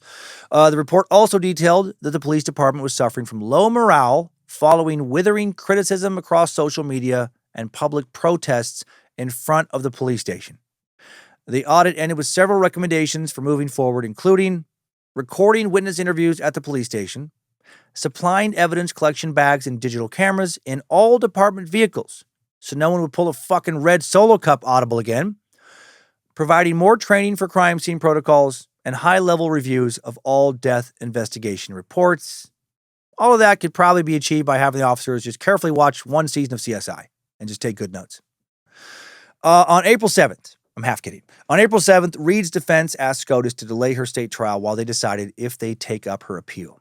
2 days later, Justice Ketanji Brown Jackson of the U.S. Supreme Court denied this request to delay the state trial. SCOTUS announced that they plan to consider Reed's appeal for double jeopardy in just over 2 weeks on April 25th, but that it might take longer to make a decision. Full jury was seated on April 15th, including alternates. The jury will be made of 9 men and 9 women. Trial is scheduled to commence with opening arguments just the following week. Next day, April 16th, final motions before the full start of the trial are held. During these motions, the prosecution agreed that they would not call Aiden Turtleboy Kearney as a witness. Turtleboy. I know I already explained his nickname origin, but it still makes him sound to me like an apprentice to like the fucking Teenage Mutant Ninja Turtles or something. Like he has to run out and get them pizza whenever they're hungry, sharpen and clean their weapons, polish their shells or something. The prosecution alleged that, Turtleboy, my shell is dirty. The prosecution alleged that the correspondence between Reed and Turtleboy demonstrated consciousness of guilt, so Turtleboy was listed as a potential witness. However, Turtleboy and his attorney made it very clear that if he were called to the stand, he would just constantly plead the fifth. He has made it abundantly clear that he does not like the police in this case, that he thinks Karen Reed is innocent and being railroaded. He is not going to help the prosecution. The ARCA witnesses also are discussed in great detail. The 2 witnesses who work with ARCA, originally hired by the federal government as part of its now closed investigation. The contention around ARCA has to do with the way the defense team portrayed their relationship with these 2 witnesses. The defense presented them as neutral witnesses who they had little contact with, but Special Assistant District Attorney Hank Brennan said the court obtained a bill from ARCA to the defense for nearly $24,000. Brennan showed there were emails between Reed's team and the experts, with a witness writing in one email, "If you don't want me to say this, that's fine." Not the best look. Prosecution wanted the ARCA witnesses excluded, or at a minimum, that their testimony be confined to only their initial report from the first trial. Baloney Canoni did not make any ruling on ARCA at this time. Prosecution also filed a motion in an effort to exclude anticipated testimony from a defense witness about the injuries to O'Keefe's arm. This expert was expected to testify that the wounds were consistent with injuries from a dog bite. Prosecution argued that the expert had no experience in pattern recognition analysis or training and that they didn't believe they'd ever testified in court before. There had been speculation that a fight inside Brian Albert's home again ended up leading to John O'Keefe getting bit by the Albert family's German Shepherd, Chloe. And this next part about Chloe the dog, praise Bojangles, might be the most suspicious shit with this whole trial to me, just regarding this whole trial. Very, very curiously, 4 months after O'Keefe died, Chloe, who had been the Albert's pet for 7 years, beloved family pet, is rehomed, given away, sent to Vermont to go live on a farm, supposedly after getting in a fight with another dog. And the timing is very suspicious. They got rid of this dog in either early or mid-May. And what had happened earlier that May? On May 3rd, well, that day, defense attorneys Alan Jackson and David Yannetti had publicly alleged for the first time that O'Keefe was involved in a fight inside Brian Albert's home. And it was at that time that they claimed O'Keefe was beaten, his body later dumped outside. Jackson and Yannetti focused on the wounds to O'Keefe's arms, which they said at that time showed he was attacked by Albert's dog during the fight. This is not just fishing, Jackson said during that May 3rd hearing. We've got a fish on the hook. We just need the court to help us reel it in. Pretty fucking interesting how just days after that, said dog disappears to Vermont. Especially when you add up all the other shit along with this. Like how later that same year, Brian, as the defense started to look more closely at him, got rid of his cell phone, even though he was told not to get rid of it. Brian Albert, who was not questioned immediately about the suspicious death that occurred in his fucking yard by the cops who showed up first, one of whom was a friend of his. And Brian Higgins also just threw away his phone, just tossed it in the trash. And the ring camera footage not grabbed from across the street, and a fucking leaf blower was used, solo cups, on and on. Does not paint a good picture. And more shit's gonna come out later. Back to April 16th, 2025 now, Special Assistant District Attorney Brennan asked for a hearing that would allow attorneys to question the expert without jurors present. The defense said the expert is, quote, one of, if not the country's leading experts in training law enforcement in handling canines and has extensive experience with wound recognition. Judge Minestrone Canoni did not rule on this motion either. With 2 motions without rulings regarding key experts for the defense, uncertainty remains about their inclusion just days before opening statements. These motions, perfect examples of the messy he said, she said squabbling that was prevalent since the first trial began. And also this leads to a lot of people online saying that Judge Canoni is biased for the prosecution. Opening statements given, first witnesses called April 22nd. Hank Brennan, the prosecution, say Karen Reed intentionally backed into O'Keefe after she dropped him off at the home of a fellow Boston officer, Brian Albert, then returned hours later to find him dead. Brennan's opening statement told jurors that facts and data would lead them to the truth, that Reed's own statements would confirm it. Brennan began with setting the scene, describing how firefighter and paramedic Timothy Nuttall responded to 34 Fairview Road in near blizzard conditions. And it is really fucking crazy. Like the snow, the wind, you see footage of it online, where O'Keefe's body was discovered in the snow. He, Nuttall, looked up at Ms. Reed and he said, what happened? And you'll hear her words through firefighter Nuttall. She said, I hit him. Brennan told jurors, we are here today because John O'Keefe was killed by the actions and conduct of that defendant, Karen Reed. Brennan then laid out the state's case. He told the jury that data from Reed's cell phone and car would be a key part of the prosecution's argument. Location information and data showing the temperature of O'Keefe's cell phone battery, quote, will be critical to your analysis of this case. This was not raised during Reed's first trial. Brennan continued with stating that, quote, black box data from Reed's SUV reveals different things than what were discussed in the first trial. That data proved Reed threw her Lexus into neutral, then reverse, put her foot on the gas pedal to 75% acceleration. Brennan then turned to the voicemails Reed left O'Keefe after midnight, referencing a 12:59 a.m. message in which Reed said, John, nobody knows where you are. Brennan told jurors, and this is where the plot and the cover-up begins. The evidence will make clear that she knew he was there. She did not call 911. She did not go back for him. She did not leave an anonymous tip. She left him. Brendan ended his opening statement by playing a clip from an October 2024 Dateline interview with Reed, a clip where Reed said, "I didn't think I hit him.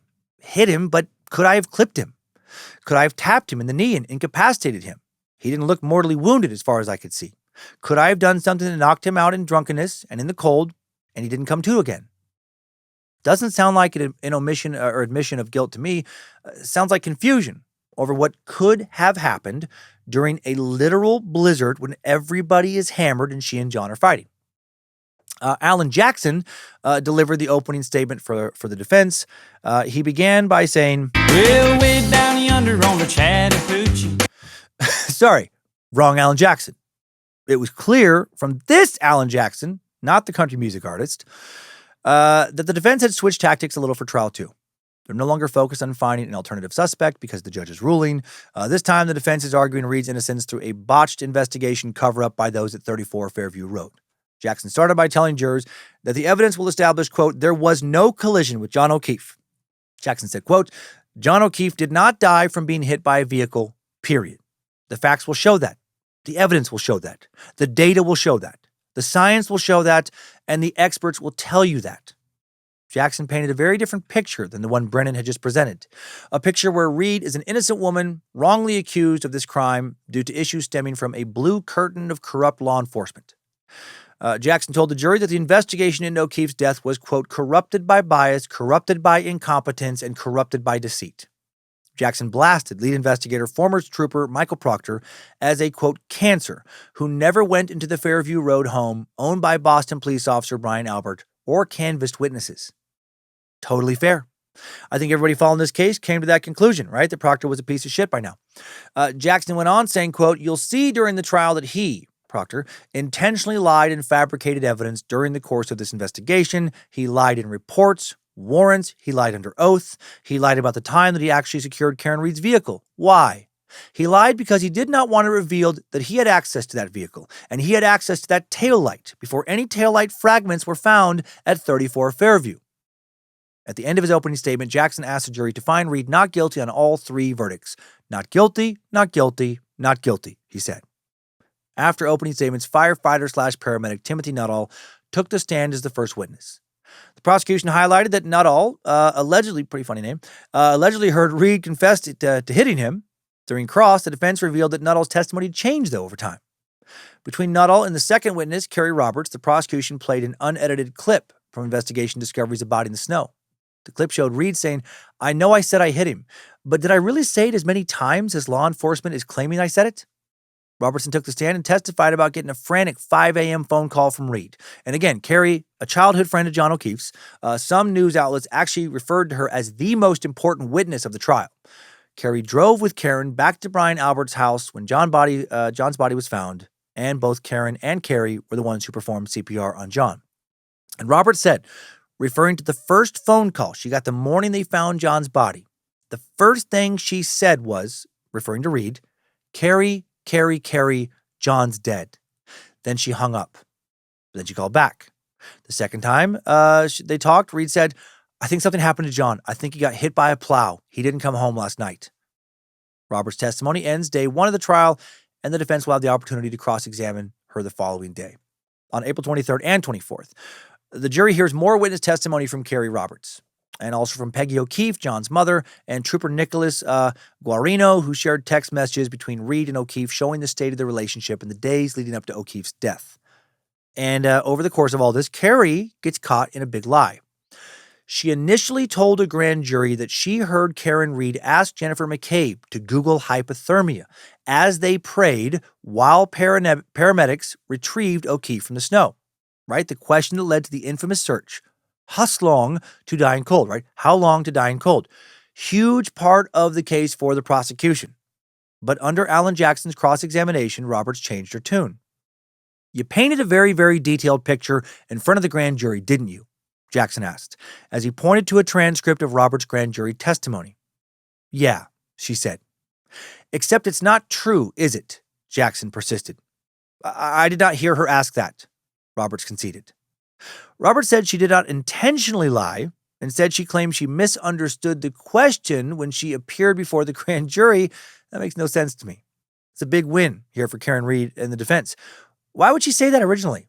You either heard her say those words or you didn't. It's pretty straightforward. Had somebody pressured her? Was she part of a cover-up? On April 25th, just as with the first trial, the jury visited 34 Fairview Road to see the location where O'Keefe's body was found. In court that day, 2 witnesses were called: a paramedic who took Reed to the hospital the day John died, and a doctor who tested her blood alcohol level that morning. 3 days later, on the 28th, SCOTUS denied Reed's appeal to have the 2 charges the first jury was unanimous on dropped. Also, Ian Whiffen, a digital forensics examiner with the firm Celebrite, took the stand for the prosecution. Whiffen testified that the infamous "Huss Long to Die in Cold" search on Jennifer McCabe's phone was made around 6:23 a.m. after O'Keefe's body was found, not at 2:27 a.m. as the defense had argued. Whiffen testified that McCabe was searching something unrelated at 2:27 a.m.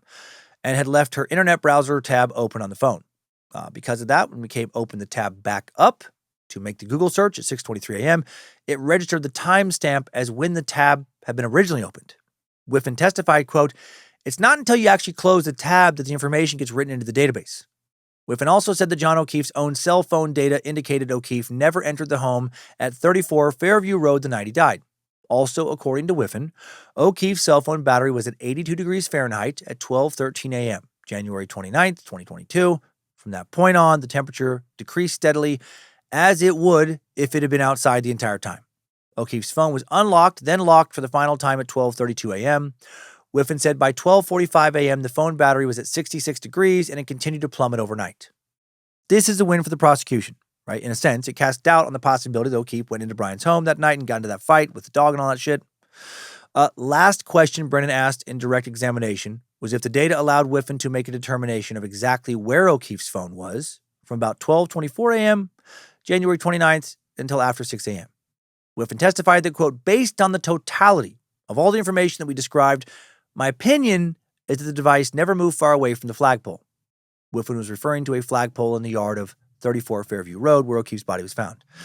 Defense then started cross-examination, brought up the fact that O'Keefe's Apple Health data showed O'Keefe as climbing up and down some stairs at 12:22 a.m. Defense argued that meant he clearly had entered the home. Whiffen testified he had recently tested his own phone, found that Apple Health can log a person as climbing stairs if they're holding their phone while in a vehicle riding up a hill. According to Whiffen's testimony, after moving constantly, O'Keefe's phone came to a complete stop at 12:24 a.m., January 29th. Testimony now paused during the cross, as there was only a half day of court with the jurors on the 28th, and Judge Chef Boyardee Beefaroni Pasta and Meat Sauce Cannoni still needed to come to a decision about the ARCA witnesses. Cannoni now questioned the ARCA witnesses without the jury present. Next day, April 29th, during day 6 of the trial, the defense wrapped up their cross-examination of Ian Whiffen. Defense said that during the first trial, one of the tools Celebrite used did show 2:27:40 a.m. as the exact time McCabe searched "Huss Long to Die in Cold," but it was later deleted, and that a Celebrite competitor found the same and still has it in its record, same text search, while Celebrite removed the timestamp. Whiffen said it was removed in response to his research. He claimed that it was changed due to the research I did, and that it was verified by the forensic research team.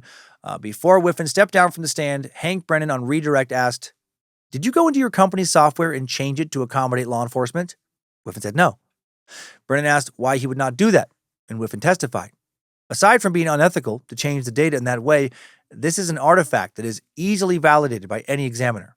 If I was to tamper it for any purpose of changing the outcome of a case, or for the purpose of that, it would be detected by all of our customers immediately and would destroy the reputation of Celebrite, which I have got no intention of doing. Jennifer McCabe then took the stand for direct examination. The lady who did the infamous search of "Huss Long to Die in Cold." She began her testimony by explaining her friendship with O'Keefe. Then she went into explaining her timeline for the night O'Keefe died and the morning after. McCabe testified that the morning they were looking for O'Keefe, Karen Reed pointed out a broken taillight on her SUV to both McCabe and Carrie Roberts. McCabe said Roberts pointed out a piece that was sticking out, worried somebody would catch their coat on it. McCabe also testified that she heard Reed say, "I hit him, I hit him, I hit him," while she was standing near a female EMT. McCabe will take the stand again to finish direct and begin cross-examination the next day. And Judge Chef Boyardee Overstuffed Beef Ravioli in a Can Cannoni ruled that ARCA witnesses will in fact be allowed to testify. Big win for the defense.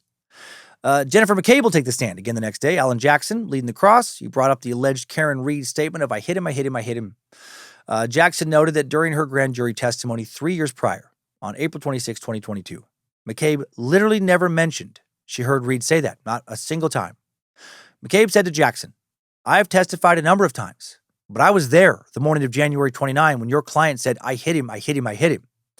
And Jackson asked her, did you tell that to the grand jurors? McCabe said she wasn't sure. Jackson then said to McCabe, that's because you didn't, did you? And McCabe said again, I'm not sure. Jackson then let her know that he had transcripts that proved she didn't. So big win for the defense. Now it looks like McCabe might be part of a cover-up and an attempt to throw Karen on the bus, have her take the fall for somebody else. Jackson then asked McCabe about what happened when she left home around 1:45 a.m., January 29th. Jackson asked McCabe, did you see anything out of the ordinary on that lawn as you drove by in that SUV? McCabe said no, because I wasn't looking at the lawn. Jackson then directly accused McCabe of coordinating information with other witnesses. He presented a screenshot between her and other party attendees asking questions about the night of John's death that he felt pointed towards that. She said she was just trying to piece together what had happened. Jackson then pivoted to ask about Chloe, the German Shepherd owned at the time by Brian Albert, a dog that, as I mentioned, had been rehomed after it attacked a neighbor in the months after O'Keefe's death, supposedly, a dog they had roughly for 7 years. Jackson highlighted that when McCabe came into 34 Fairview Road to wake up Brian and Nicole Albert after O'Keefe's body was found in the lawn, that dog did not bark. McCabe said, I have no memory of the dog, no. And then Jackson said, the reason you don't remember the dog being there is because the dog wasn't there, was it?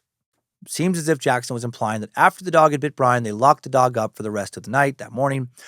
Jackson then switched directions to highlight that when the police spoke with McCabe and other members of her family, they were together as a group.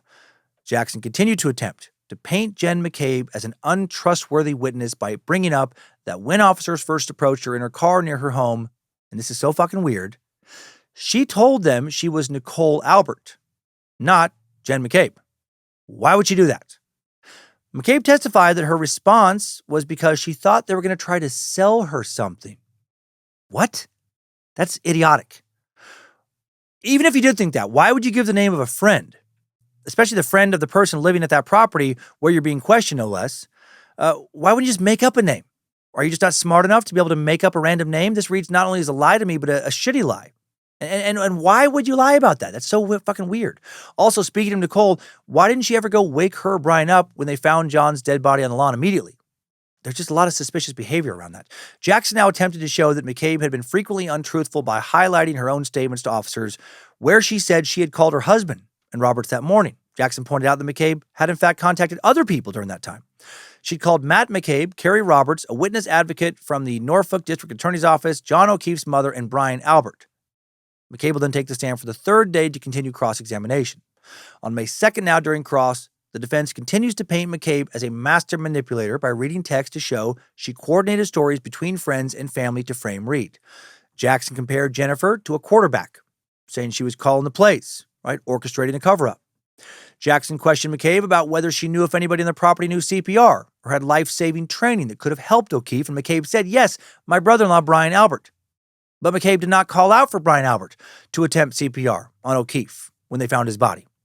Cross-examination ended with a tense back and forth between a very defensive McCabe and an assertive Jackson. 3 days later, Canton EMT Katie McLaughlin, who said she heard Reed say, I hit him after John O'Keefe's body was found, was called to the stand. She testified in the first trial, and again here, that she did hear Reed repeatedly say that after his body was found. During the first trial, defense attorneys accused McLaughlin of perjury as she testified that she was nothing more than an acquaintance of Caitlin Albert, though, daughter of Brian and Nicole. My God, they fucking know everybody.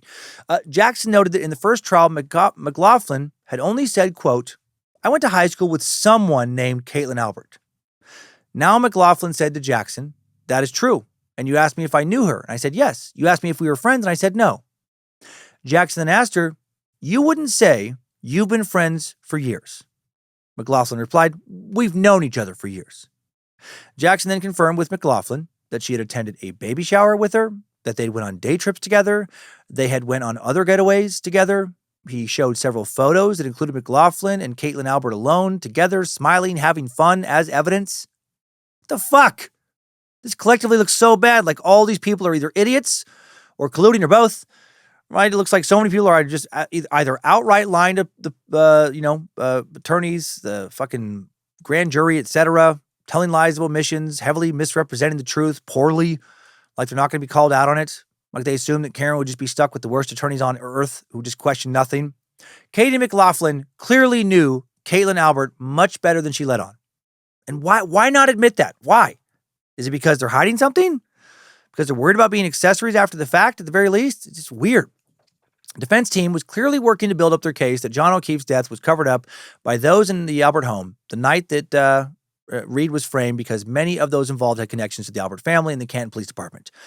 Paul Gallagher also took the stand on the 2nd. Gallagher retired from the Canton Police in August of 2024 after 32 years of service. We dug into his testimony during the first trial. He was the officer in charge of the scene during the initial investigation. Just as in the first trial, Gallagher defended his decision to use those fucking solo cups and stop and shop brown paper bags and a leaf blower to collect evidence. He now testified that he didn't have time to send someone to collect proper tools back at the station. But that's another lie. That's bullshit. The police station, as a reminder, was just 1 mile from the scene. Less than a 5-minute drive. Fucking 2-minute drive, basically. Gallagher testified that he left 34 Fairview Road about 8 a.m. to return to the Canton Police Department. About 9 a.m., Gallagher and Sergeant Lank returned to the Albert home as Jennifer McCabe had called to report she had more info. That's when McCabe first reported the I hit him, after she could have talked to Brian Albert and others. Gallagher admitted he did not take notes or draw any diagrams about evidence locations. I mean, you'd think he'd know better, with 3 decades of experience. A member of the State Police Crime Lab then took the stand to testify about Reed's blood alcohol content, a repeat of the info from the first trial. As a reminder, State Police Crime Lab used a formula to estimate that about 12:45 a.m., Reed's blood alcohol content could have been as high as 0.29%. Blackout drunk levels. Before the court adjourned for the day, a few more witnesses who attended the party at 34 Fairview Road gave testimony about that night. One witness testified that the first time they were ever asked about the night of January 28th into the 29th by law enforcement was 8 months later, October of 2022. Sounds sloppy. On May 6th, Judge Chef Boyardee beef ravioli, microwavable cup cannoli, informed the jury that the case was running a little ahead of schedule. Okay, cool. Same day, the jury heard the angry voicemails Reed sent to O'Keefe after leaving the Albert house that we talked about during the trial 1. They were also shown clips of the documentary where Reed described O'Keefe leaving her car at the Alberts, and a clip of Reed describing why in a previous interview she had said she remembered thinking, could I have hit him? Did I hit him? Gallagher also took the stand to finish cross-examination. Alan Jackson used the cross-examination to highlight that Reed's SUV was not photographed in the Canton Police Department until, in their garage, until February, meaning that any damage to the vehicle or any additional evidence, such as John's hair ending up on the outside of the vehicle, could have easily been planted. They had a lot of time to do that. Also showed a photo of a police officer holding red Solo cups with blood evidence open near the SUV while in the police garage, which means that they could have spilled some blood on the fucking vehicle and contaminated things that way. No attempts were basically made to keep evidence from not being contaminated. Jackson then pivoted to discuss the relationship between Gallagher and ATF agent Brian Higgins, the dude with the group that night at Waterfall that sent flirty texts back and forth with Reed, that kissed her. Gallagher confirmed that Higgins had a key card that allowed him to access parts of the Canton Police Department. Gallagher also confirmed that he was friends with Higgins and would have recused himself from interviewing him if the opportunity had come up. Witness testimony then continued with State Police Lieutenant Kevin O'Hara. He testified that he got a call around 2:30 p.m. on January 29th to head to 34 Fairview Road, and that more of his team arrived by 6 p.m. His team discovered the broken taillight pieces and O'Keefe's missing shoe, right? Many hours after they got his body. But again, it is storming. The first piece of this evidence was found at approximately 5:45 p.m. Piece of the taillight. Defense pointed out that by the time the taillight piece was found, the site had been left completely unsecured for roughly 10 hours. So that's cool. That's fucking crazy. Next day, May 7th, another digital forensic examiner is called to the stand to go over the Jen McCabe Google search metadata again. This expert testified that the search was made at 6:24 a.m., not in the 2 a.m. hour, as the defense kept trying to argue. During cross, the defense questioned the accuracy of this account, as Apple does not share proprietary source code that would be needed for the most accurate understanding of the data. The defense also highlighted that the expert witness spoke to Brian Tully 10 to 20 times over the last several years while working on her analysis. Tully was the Massachusetts State Police Detective Unit Commander of the Norfolk County DA's office, later transferred out of the office amid an internal affairs investigation. Of course. Tully was also one of the supervisors of the classy fellow Michael Proctor. Next day on May 8th, jury is shown security camera footage of Reed drinking at the two bars the night of the 28th. Clips from the documentary where Reed addressed the level of alcohol consumed in her driving that night. State Police Sergeant Yuri Buchanan took the stand. Prosecution had him walk through the day, the fateful day, the subsequent weeks, when evidence was found as the snow melted, and his involvement with the group text messages with Michael Proctor. Cross began that afternoon with Jackson pushing Buchanan, to explain how big of a role former trooper Michael Proctor played in the investigation. Buchanan attempted to evade those questions, leading to Jackson accusing Buchanan of distancing himself from Proctor. Jackson pointed out that Buchanan did not go inside 34 Fairview Road or call crime scene investigators to search the inside of the home. Why? Why not, right? Buchanan had no answer. The fucking blue wall of silence. Also noted that Buchanan conducted 3 interviews of witnesses, Jennifer McCabe, her husband Matt McCabe, and Brian Albert, and that all 3 interviews were conducted at the McCabe home instead of at the police station. And then Jackson tried to show the jury that all 3 could have a motive to lie if they were somehow involved. They ended during cross, and Buchanan would take the stand again the next day. As expected on the 9th, Sergeant Buchanan took the stand. Morning had a long recess as Judge Hamburger Helper Cheeseburger Macaroni Cannoni initially blocked the defense's attempts to ask Buchanan about Higgins' flirty text to read. This changed when later in the afternoon, the defense had Buchanan read the text to the jury. He read those texts for over an hour, uncomfortable. He read messages including, Reed to Higgins, you're hot. Higgins to Reed, are you serious or messing with me? Reed to Higgins, no, I'm serious. Buchanan testified, quote, my opinion is that it's an angry girlfriend trying to set up a hookup to hurt John. Court reporters described the jurors ranging from uncomfortable to leaning in to hear more while these messages are read. And that will not be the end of the uncomfortable text messages for Sergeant Buchanan. Near the end of the day, the defense questioned Buchanan about Chloe the dog. Jackson asked him, did you learn that the Albert family had gotten rid of the dog? Buchanan answered, we learned that they no longer cared for the dog. I don't know if got rid of is accurate. After that exchange, court reporters noted that, quote, some jurors took notes as Jackson pointed out that Chloe has had 2 new owners and there's no evidence that the Alberts gave her up for adoption, and the day ended again during cross. Next day, May 10th. That begins with Sergeant Buchanan on the stand for his 3rd and final day of testimony. Text messages came up again when Alan Jackson asked Sergeant Buchanan about his text messages with Michael Proctor. Text that included the comment, no nude so far, I hate that man, I truly hate him. Again referring to defense attorney David Yannetti and Reed. Jackson asked Proctor, what would be a reasonable interpretation of what Michael Proctor was looking for when he wrote no nude so far? Motorcycles? Handbags? Pair of shoes? Or naked pictures of Miss Karen Reed? That's awesome. The cross continued for a number of hours, covered many more discussion points. Before moving on to the next day in court, Sergeant Yuri reassigned from the Norfolk District Attorney's Office to an administrative role in the Division of Standards and Training in Framingham, effective July 6, 2025. The transfer followed disciplinary action for failing to properly supervise Trooper Michael Proctor for those inappropriate messages. May 14th, the court heard from O'Keefe's niece and more crime scene technicians, nothing juicy. May 15th, all about expert witness and evidence. Started with the state police forensic scientist testifying further about how the SUV and evidence from the scene was processed.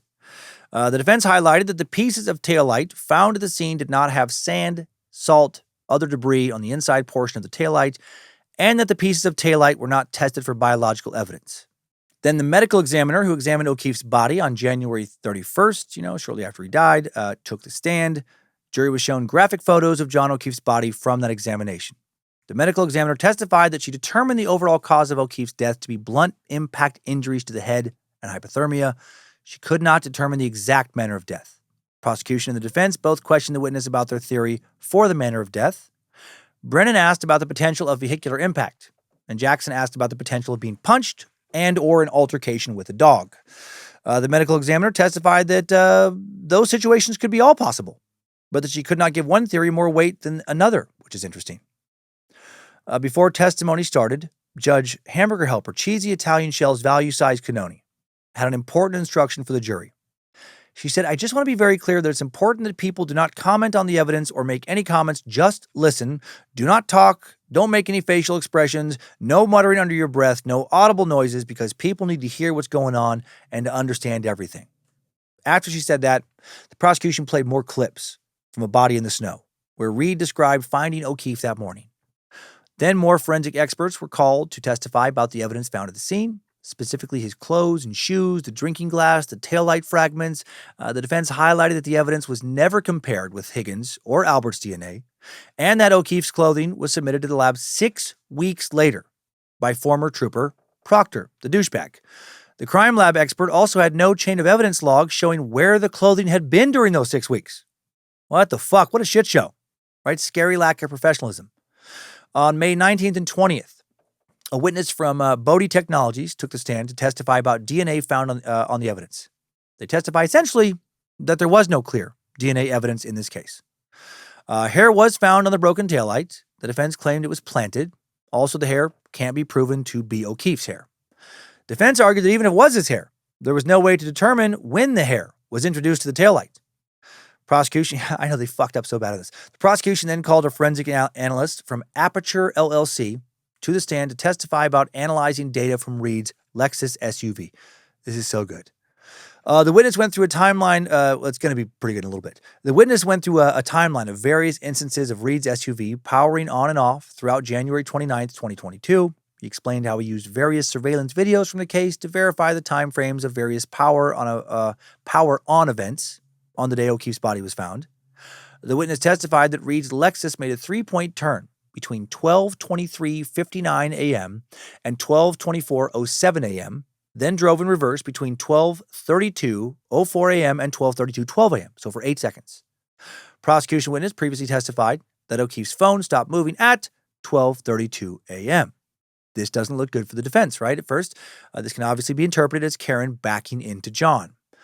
During cross-examination, the defense questioned the witness's credentials, saying that Aperture's website listed him as having a bachelor's degree in mathematics and business administration, even though he hadn't completed that program yet.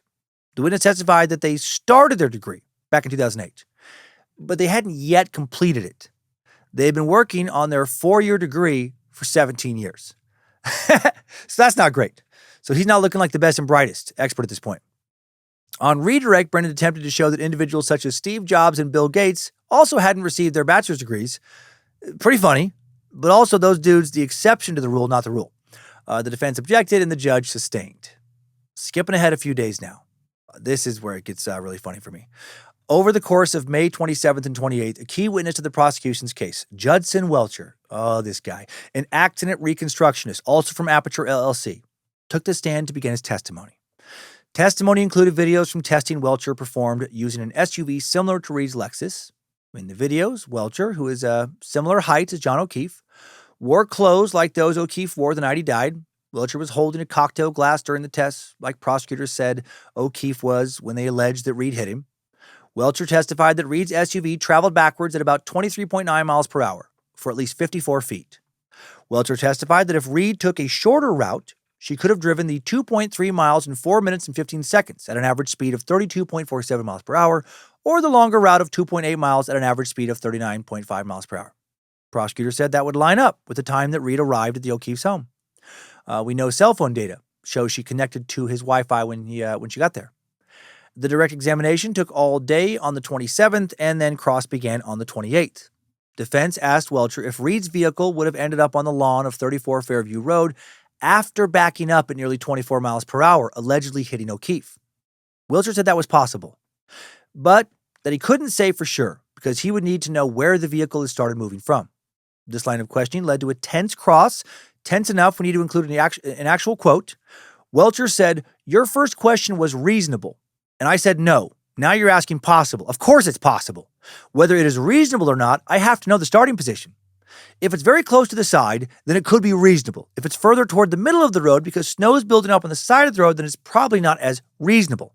I would need more information to be able to determine whether it's reasonable or not. It is certainly possible. It's possible it could have shot into space as an engineer, but not probable. And then the defense said exactly what I was hoping they would say. They asked, "Oh, you think it's possible it could have been shot off into space, sir?" Welcher then said, "As an engineer, it's a possibility." No, it's not. What are you doing? Stop it. A car backing up at almost 24 miles per hour cannot possibly launch into fucking space. Where do they find these people? If working as a creative ever stops working out for me, these people make me feel good about the possibility of me getting a job in a different field. The competition does not seem rigorous in certain areas. What the fuck was Welcher thinking when he just doubled down on his stupid space talk? The defense then asked, "It's a possibility this Lexus could have been shot into space, sir?" And Welcher actually said, "Highly, highly unlikely, but again, you're asking an engineer about possibilities and probabilities." Oh, for fuck's sake. Yeah, he was asking a dumb engineer, apparently. Aperture LLC not getting a lot of good PR from this trial. I Googled, is it possible that a car driving at 25 miles per hour can somehow shoot out into space? And the internet said, as expected, no. It is physically impossible for a car driving at 25 miles per hour to shoot out into space. While it is a fun thought experiment, a car moving at 25 miles per hour or even at highway speeds lacks the necessary speed and power to overcome Earth's gravity. That's true. Thank you, internet. Thank you, Jamie. I fucking love that. I love that he just would not back down. Yeah, I mean, it's possible. Yeah, your car could have shot into space. I mean, as an engineer, I got to say it's possible. No, you don't, you dumb motherfucker. As an engineer, you should definitely know it's not possible. The defense referenced Welcher's statement on direct testimony that, quote, "I have no dog in this fight," but then pointed out Aperture LLC agreed to be paid $44,500 by the Norfolk District Attorney's Office, then later agreed to an amended contract of $325,000. Money not well spent. Should have just thrown that cash into space, which Welcher will probably tell you as an engineer is definitely possible. Welcher will take the stand for a third day, during which he will again fucking not look cool. After he wrapped up on the 29th, the prosecution rested its case on a pretty weak note with him. Before jurors were in session on the 30th, Alan Jackson moved for a required finding of not guilty on all charges. This is a typical motion at this stage of the trial, as it would be noted if future appeals were needed. Jackson argued that there was no evidence that a collision occurred between Reed's SUV and O'Keefe, and that, quote, "no reasonable jury could find Karen Reed guilty." Brennan countered that any reasonable person could find that her conduct that night created a plain and strong likelihood of death. Judge Kraft Mac and Cheese, jalapeno-flavored mac and cheese, macaroni and cheese dinner, Cannoni, immediately denied the defense's motion. And with that, the defense started their case. The first witness called by the defense was a digital forensic expert who specialized in car data and crash reconstruction to refute the prosecution expert from Aperture, which turned out to be a pretty easy job since Welcher had made himself a laughingstock with his crazy space talk. Then on June 2nd, the defense called Kelly Dever, a former Canton police officer who now worked with the Boston Police Department. She did not want to be in court and made that clear. Jackson asked Dever if she told the outside law enforcement agency that she saw Brian Higgins alone with Reed's SUV alongside former Canton Police Chief Ken Berkowitz. Dever testified, "That was my recollection at the time, but that it was not possible because the SUV had been towed." Dever's testimony was a pretty wild ride as she told Brennan on cross that the defense pushed her to testify that she saw them with the SUV under threat of perjury. Jackson returned to again question Dever, noting that it was not an attorney who charged witnesses with perjury. Jackson said, quote, "The fact of the matter is nobody ever threatened you with perjury, did they?" And then Dever said, "Oh, they did. Yes, I contacted the FBI regarding it."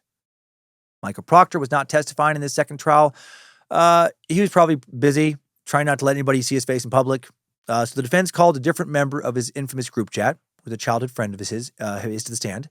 Hank Brennan read the text messages to the witness and jury to verify the content. We covered those messages with trial one. But as a reminder, after being asked by a friend if Reed was hot, Proctor wrote, "Yeah, she's a babe. Weird Fall River accent, though. No ass." Last witness of the day was Dr. Marie Russell, a dog bite expert, who testified in the first trial. Russell testified that she looked at photos from the hospital, photos from the medical examiner's office, medical records, autopsy report, Massachusetts State Police reports, photographs of O'Keefe's clothing. Russell said that the injuries on O'Keefe's arm were in groupings that she believed were caused by that dog, well, not that dog, but by a dog's teeth and claws. They don't know what that fucking dog's teeth marks it would look like exactly because it's fucking around in Vermont. Russell will take the stand again the next day for cross. On cross-examination on the 3rd, Brennan highlighted that Russell had never testified as a dog bite expert other than in Reed's trials, and that she came to the defense after reading about the case on the news. That afternoon, Nicholas Barrows, a police officer for the Dighton Police Department, who was present with Reed's SUV when it was towed, took the stand. Officer Barrows testified during Reed's first trial as a prosecution witness, but the defense did not ask him any questions on cross-examination that time. Now the defense asked about his reporting that day. The witness said, "I noted in a report that there was damage to the taillight. The note was that the taillight was cracked and a piece was missing, but it was, quote, not completely damaged." A photograph of Reed's SUV with a heavily damaged taillight that was taken inside the Canton Police Department garage is now shown, and the defense asked the witness if that was the condition of Reed's taillight when he saw it in Dighton. And Officer Barrows said, absolutely not. That taillight is completely smashed out. Oof. This looks so fucking bad for the prosecution. This looks like the cops were 100% trying to frame Karen Reed that they fucked with that taillight to make her look guilty after it was impounded.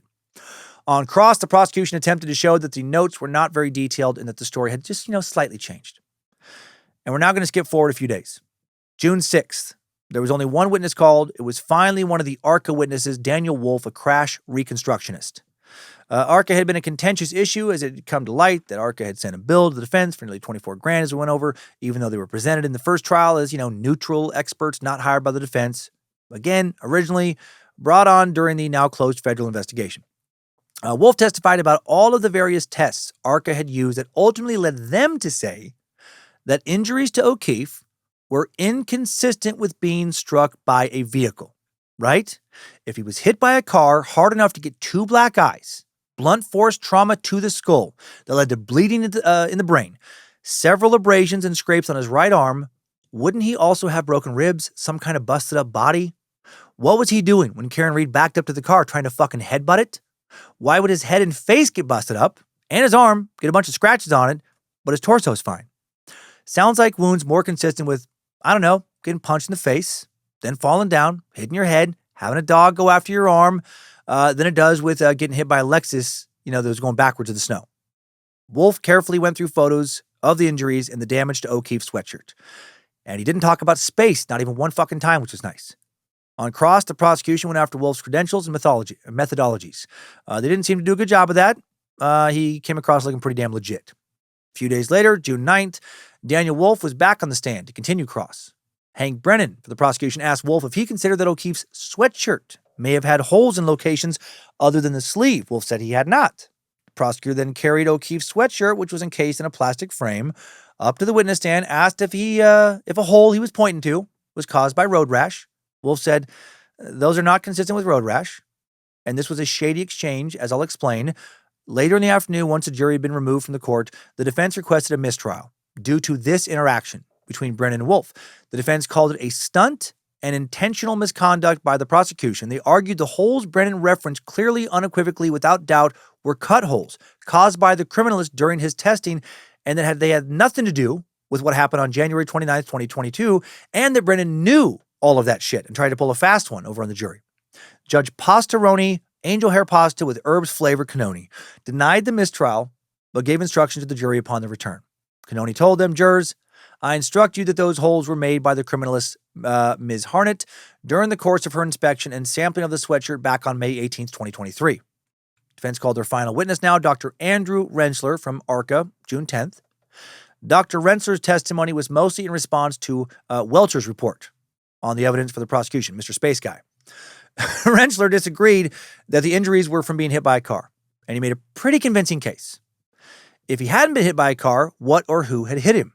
He was well-spoken, calm, never talked about space again. Karen Reed would not end up needing to testify. And now on June 11th, the defense rested his case. June 13th, both sides presented closing arguments. Defense went first.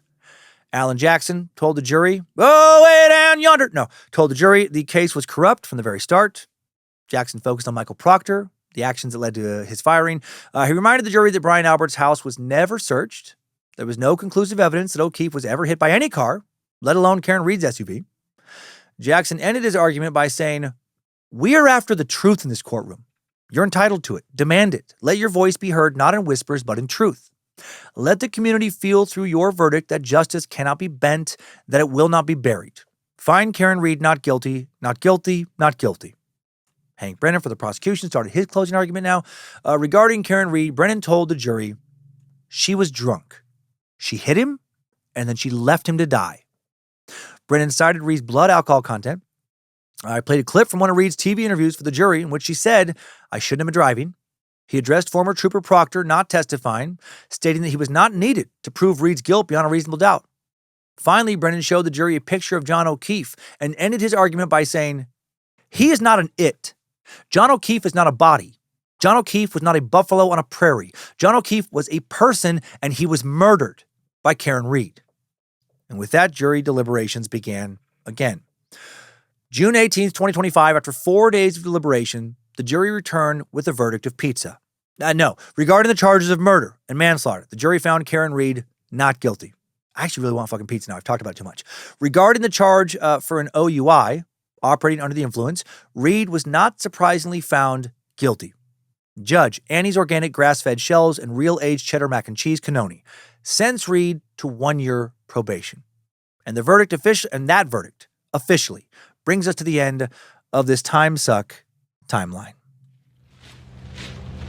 Good job, soldier. You made it back. Barely.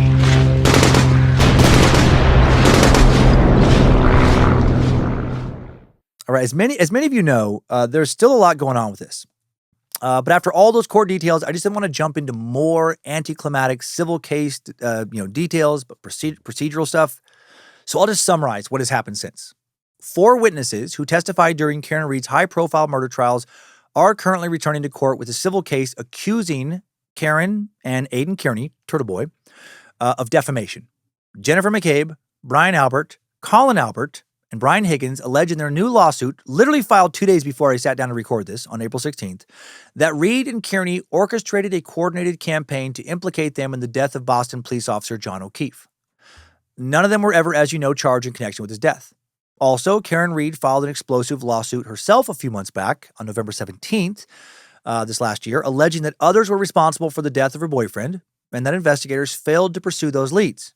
The civil lawsuit filed in Bristol County Superior Court named as defendants former Trooper Michael Proctor, Sergeant Yuri Buchanek, Lieutenant Brian Tully, Brian Albert, Nicole Albert, Jennifer McCabe, Matthew McCabe, and Brian Higgins.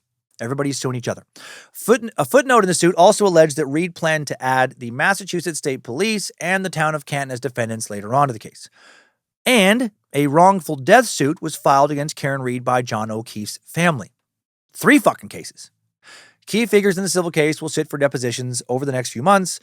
Attorneys said during the latest hearing in legal just a week ago as I record this. Caught in the middle of all this will be John O'Keefe's niece and nephew, sadly. Right, they're currently living with their grandparents in Canton, Massachusetts. I'm not sure how they feel about Karen Reed. All this shit could drag on for years, probably will. In the end, I do hope, after processing all of this, that Karen Reed fucking destroys these people. I truly think that a lot of people on the Albert side are guilty of a big cover-up. Just my opinion. And if that's true, I hope it gets exposed. I hope they all get in a shitload of trouble. I hope, if true, their fucking careers are destroyed permanently, their homes are lost, the retirement's fucking liquidated. Ideally, a criminal investigation is opened up and they end up behind bars. If they colluded against her, that's a special kind of evil. I despise people, truly despise people who try and frame somebody else for what they did. Bottom feeder behavior. As for where Karen Reed's life is now, she could do a podcast appearance any day, update things further, but as of a few months ago, per People magazine, she said she was hoping to get the fuck out of Massachusetts following these lawsuits. When the trials were underway, Reed said she sold her Mansfield home, moved in with her parents, lost her jobs. She'd been working in equity research at Fidelity Investments and as an adjunct professor at Bentley University. That was my career and I still miss it, she told Boston radio host Howie Carr in August of 25, noting that now she is not sure she can, quote, hop back on the commuter rail and walk through South Station every day. She also said more recently on the Rotten Mango podcast that she does not feel safe living in Massachusetts anymore. She said she does not want to ever see another Massachusetts state trooper again. Quote, I don't care if they're reformed or under a different colonel. I've taken too many shots at law enforcement to feel protected by law enforcement. She also said on the episode that the legal system feels broken to her after all this. that while she does have deals in place for movie and TV projects, she has as yet not made a dime on anything and has no book deal. She says she used her life savings, cashed in her retirement to pay for her defense, even with, all the money raised for her, largely by Turtle Boy. It still cost her everything. She said that basically she has nothing now. It appears that she launched a YouTube channel, The Read Files, back in November. But after making just a few videos, they didn't really go anywhere. She stopped. I hope things turn around for her. After all that, I just really don't think she killed John O'Keefe. I would be inclined to think that maybe she had accidentally hit him, or that a snowplow had accidentally hit him, or somebody from the birthday party accidentally unknowingly hit him with all these drunk people. But if that were true, why all the lies? Why were people tossing phones in the trash? Why did the Alberts get rid of their dog at a very suspicious time? Why didn't law enforcement, friends of the Alberts, do a better job collecting evidence, not contaminating evidence? Why did numerous witnesses, all connected to the Alberts, tell stupid lies on the stand? When I stand back and try and look at it all, I come away convinced that they're hiding something. What they might be hiding, we might never find out. If I had to guess, I would guess that John O'Keefe got into a drunken, stupid argument with one of the many drunk, stupid people at the Albert birthday party. Shit got heated. The German Shepherd, protecting one of the Alberts, attacked him. He threw his arm up to defend himself, got scratched and bit. Somebody hit him in the melee. Maybe a few people hit him, get those black eyes. He falls. He hits his head on something hard. The fall looks like it's going to kill him. People freak out. They panic. They decide to toss him out in the snow, in the blizzard, to make it look like an accident or like somebody else may have hit him. They decide to pin it all on a drunken Karen Reed, who was fighting with him. She made a great suspect. She's drunk. She could have hit him, could have knocked him down in the blizzard, not even realized it. She's also an outsider, the least connected person to the rest of that crew at that party. Easy target. And a bunch of cops, potentially very crooked cops, they knew that. Maybe they had framed other people in the past and gotten away with it. Now they're cocky. They think this is going to be easy. They get lazy and sloppy with how they go about this fucking job. And that's the best I got. I hope for Karen's sake, we someday learn more. And that, again, if this is true, if my opinion is correct, that she gets a fat fucking payday for all her troubles. Time now for the takeaways. Timesuck Top 5 Takeaways. Number 1. Let's start with the evidence from the trial. We had black box data from the SUV, cell phone data from all parties, medical professionals handling the body hours after whatever occurred, and yet the case is still not clear. Forensic evidence, investigations have come a long way, but clearly there's still room for interpretation, maybe even error, different opinions. The state and defense both had access to the same reporting, especially with Trial 2, and yet their expert witnesses told very different accounts of what had occurred. Much like with the OJ trial, this case came down to which team told a better story using the evidence at hand to convince a jury about what happened. So, if you're ever in a lot of trouble, make sure you have a good lawyer. Number 2, text messages are not private. Not always. This case, in many ways, centered around text messages that senders assume were private, flirty texts between Reed and Higgins, Michael Proctor's inappropriate group chats, even missing potential messages on the discarded phones of Brian Albert and Brian Higgins. That shaped the way the jury and the general public viewed this case, and it should have. Number 3, both Reed and O'Keefe had potentially dangerous blood alcohol levels in the morning of January 29th, 2022. We won't ever know how much the rest of the group drank that night, but as the group had been drinking out until the bar closed and then decided to drink more at the party, feels fair to assume others in the group might have had really impaired judgments as well. We know that despite there being multiple law enforcement agents at the party, no one questioned Reed's driving home from the bar that night. I think it's safe to assume that no matter what occurred, drinking played a big part. So please remember that driving drunk is never the right call. This is somebody who has a DUI on their record from many, many years ago. It increases your risk of hurting somebody, hurting or killing yourself, and maybe increases the chance that you'll be involved in 2 trials for murder. Number 4, the blue wall of silence, or the blue curtain, is the idea that members of law enforcement will cover for each other and not report when fellow officers, fuck up, make mistakes, even commit crimes. Is this what happened in the death of John O'Keefe? Did a blue curtain close around the Albert family home to protect a well-connected family or member of law enforcement the way the defense suggested? We may never know for sure, but I think so. And that leads us into our 5th takeaway. Number 5, new info. Remember when we talked about the external investigation into the Canton police and how there were 2 cases, not just Karen's, that brought the Canton police under scrutiny? Well, the other one is centered around what happened on February 1st, 2021, about a year before O'Keefe's death. 23-year-old Sandra Birchmore was found dead in her Canton apartment, and she was pregnant at the time of her death. Canton PD originally ruled her death as a suicide, even though it clearly fucking wasn't. Federal authorities later determined it was murder. A former Stoughton, Massachusetts police officer, Matthew G. Farwell, ended up getting charged. He was an active officer at the time. Federal prosecutors alleged that Farwell strangled Birchmore, so she could not divulge that he had committed statutory rape against her when she was 15, had raped her for years, often while on duty. He allegedly had started grooming her when she was just 12 years old. She allegedly believed Officer Farwell was the father of her child. Her parents also believed that two other men, one of whom was Farwell's brother and another his supervisor, also groomed and raped Birchmore. Canton police originally misidentified the gym bag strap ligature found on Birchmore as a scarf. They also did not compel a DNA sample from Farwell or seize his electronic devices. But then federal investigators found Farwell's DNA on the ligature. State investigators apparently didn't fucking look. Farwell's trial is scheduled for October of this year. Is this a case of the blue curtain? Sure seems so. Perhaps we will find out soon. Timesuck Top 5 Takeaways. Blizzard of lies, the Karen Reed murder trial has been sucked. Thank you to the Bad Magic Productions team for helping making Timesuck. Thanks to Queen of Bad Magic, Lindsay Cummins, to Logan Keith, publishing this episode, designing merch for the store at badmagicproductions.com, smoothing out the sound. Big thank you to Heather Rylander for her initial research. She has worked on either Timesuck or Scared to Death in some capacity, mostly on Scared to Death for a long time now, since year 1, I think. Fun to have her jump back in on a Timesuck script. Also, thanks to the All-Seeing Eyes moderating the Cult of the Curious private Facebook page, the Mod Squad making sure Discord keeps running smooth, and everybody over on the Timesuck subreddit and Bad Magic subreddit. And now let's head on over to this week's pretty fun Timesucker updates. Updates? Get your Timesucker updates. Let's just keep talking about crime now, about getting arrested. After the Eddie Cole suck, I asked everybody who had either been arrested over 30 times or knew somebody who had been to write in, and by golly, we've got some takers. A super sucker named Kara sent in an email into bojangles at timesuckpodcast.com with the intriguing subject line of, "My husband has been arrested over 30 times." She's not kidding. Kara wrote, "Hi, Dan, longtime sucker and creeper here. I listened to your Carol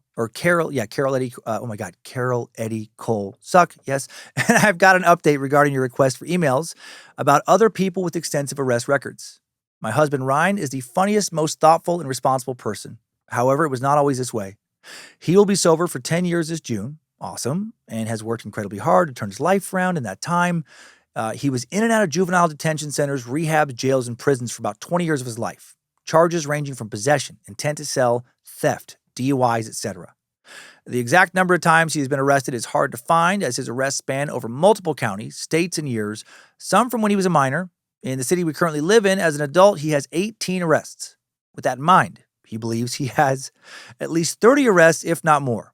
For one example, in his early 20s, he was living in Myrtle Beach and in a drunken rage threw a heavy trash can into the street and got arrested for damages. Thankfully, all his criminal activities were directed towards fairly harmless things, screw the war on drugs, and he is definitely not a rapist or a serial killer. Listening to this suck, I just had to chuckle at how shocked you were at the number of arrests that he had. I couldn't wait to talk with my husband because I knew he would have a similar number. I'm very lucky I met the inspiring, turn your life around criminal, not the murder you and have sex with your corpse criminal. Yes. In all seriousness, my husband Ryan is so amazing and inspiring, such a good example that it is never too late to turn your life around. At 30, he was facing the potential of 20 plus years in prison. Now at 42, he has an incredible wife, a great career, and so many people that love and respect him. Much love to my rock-hard felon father daddy. Thanks for reading this podcast. It's given me so much to look forward to for so many years. Extremely thankful for all that you and Lindsay do. 3 out of 5 stars. Would not change a thing, Kara. Oh, man, Kara, thank you. And that's amazing. I love the story. Man, good on Ryan. Truly incredible. And good on both of you for building a beautiful life together, right? He turned it around. I wonder if he ever gets nervous after all those arrests when he sees a cop car in his rearview mirror now. Or like a cop seeming to approach him on foot in public. I feel like I would just always be nervous. May he never be arrested again. And now for a first-hand submission from Super Sack Mike, who sent in an email with the subject line of, "Not proud of it, but I'm sure I beat 33 arrests before 25 years old." Oh, Mike wrote, hey, Dan, longtime listener. Huge fan of all of what you do, support, and what you're passionate about. Huge respect, bud. I don't know how this is going to be. How long is it going to be? And I don't expect you to read it on the podcast. Oh, but I am. The subject came up, and I figured, why the hell not? You mentioned that if anyone had ever had more than 33 arrests, to reach out. So I'll start by saying I probably had more than 35 arrests before adulthood. I grew up in a little lovely place called Fall River, Massachusetts. That's so funny that just came up. Very dysfunctional household.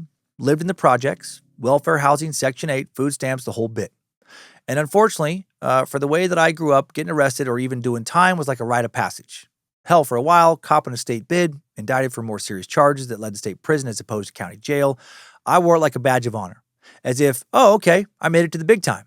As a juvenile, I was arrested for everything from shoplifting to malicious mischief, destruction of private property, trespassing, breaking and entering, possession, etc., etc. Dan, it's sad my first arrest was at 9 years old for shoplifting. Being a poor kid from the projects, if I ever wanted anything cool, like a new bike or some name brand sneakers, I had to steal it. So at 9 years old, I was stealing toys. When I was caught, the store called my mom. My mom bluntly said, well, call the cops. So, of course, the cops came when they brought me to the precinct. They put me in a holding cell. They called my mom, to which she bluntly replied, keep him. Of course, eventually she came and got me, and I wish I could have been like most kids and learned my lesson, because that was just the start of my long, not-so-glorious criminal career. Mom got so sick of missing work to go to my court dates. Eventually, she left me at the courthouse to become a ward of the state. Oh, man, so sad. St. Vincent's Home for Boys, lockup programs, group homes, etc. I don't know if you could tell by the path I was on that it inevitably led to drugs, addiction, prison time, multiple sentences, and a shit ton of arrests.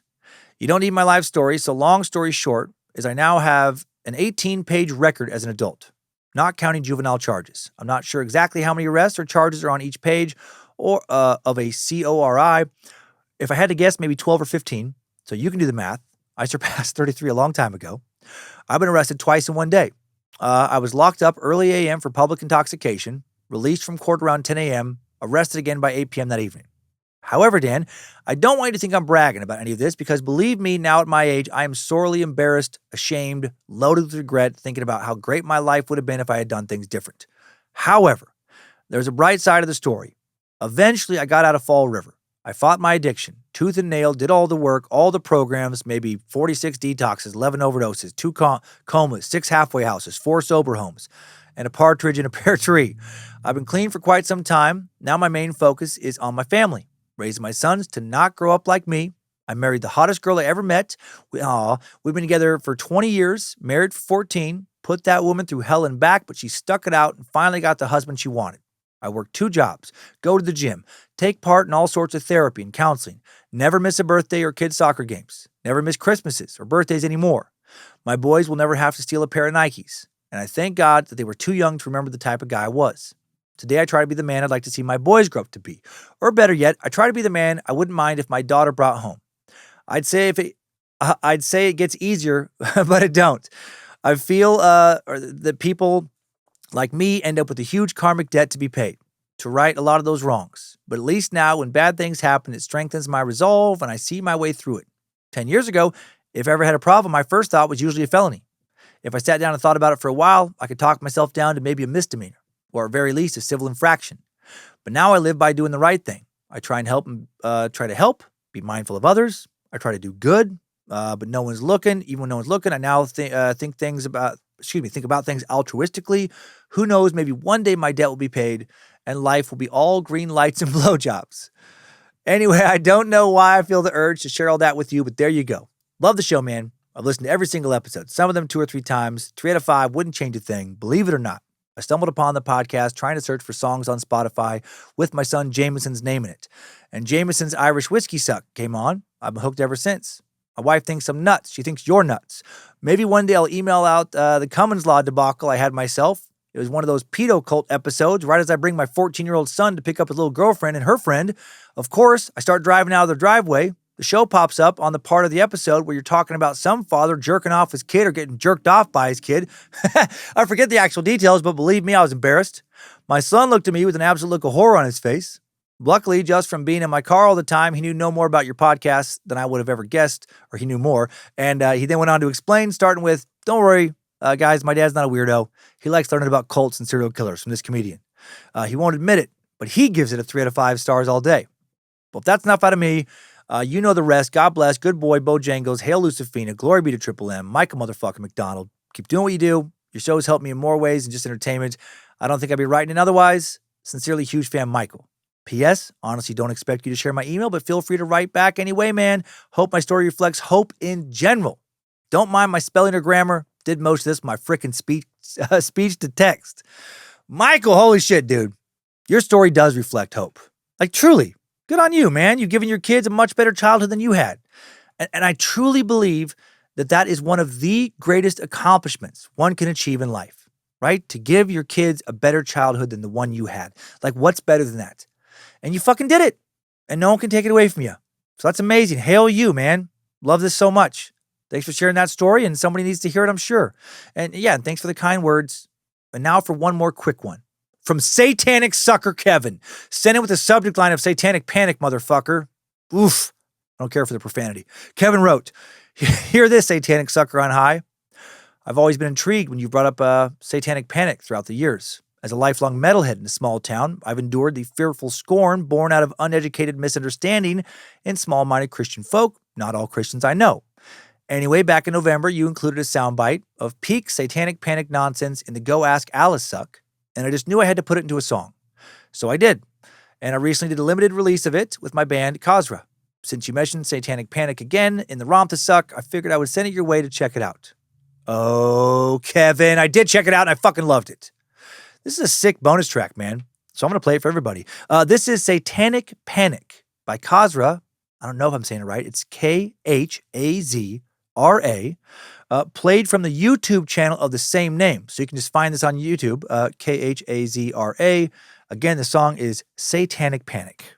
Warning signs of satanic behavior may be apparent, such as a sudden, bitterly antagonistic attitude towards family and religion. A drastic decline in academic performance. A reclusive behavior. So good. And listening exclusively to heavy metal rock music, almost to the point of addiction. Heavy metal rock music. It's heavy.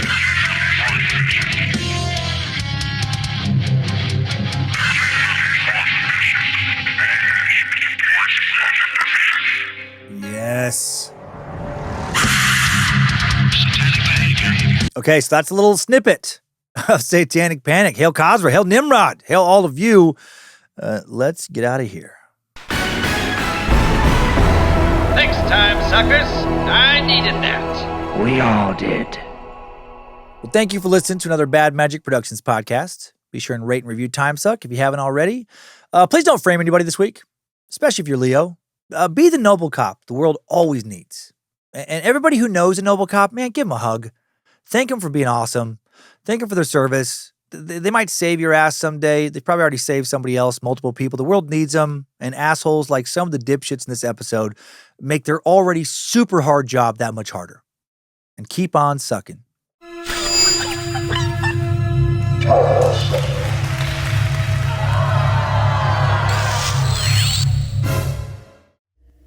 Bad Magic Productions.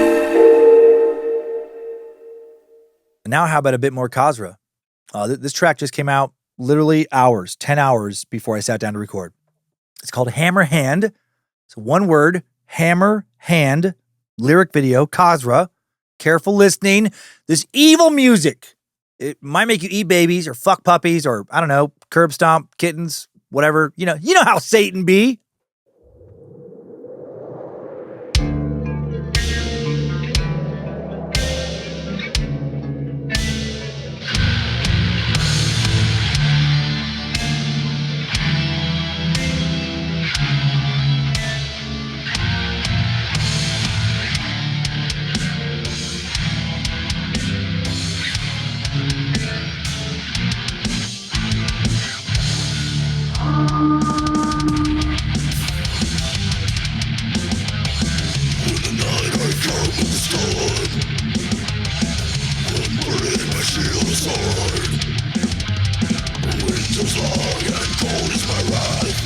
Yes!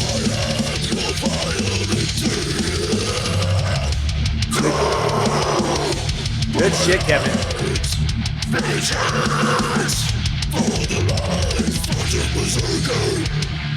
Woo!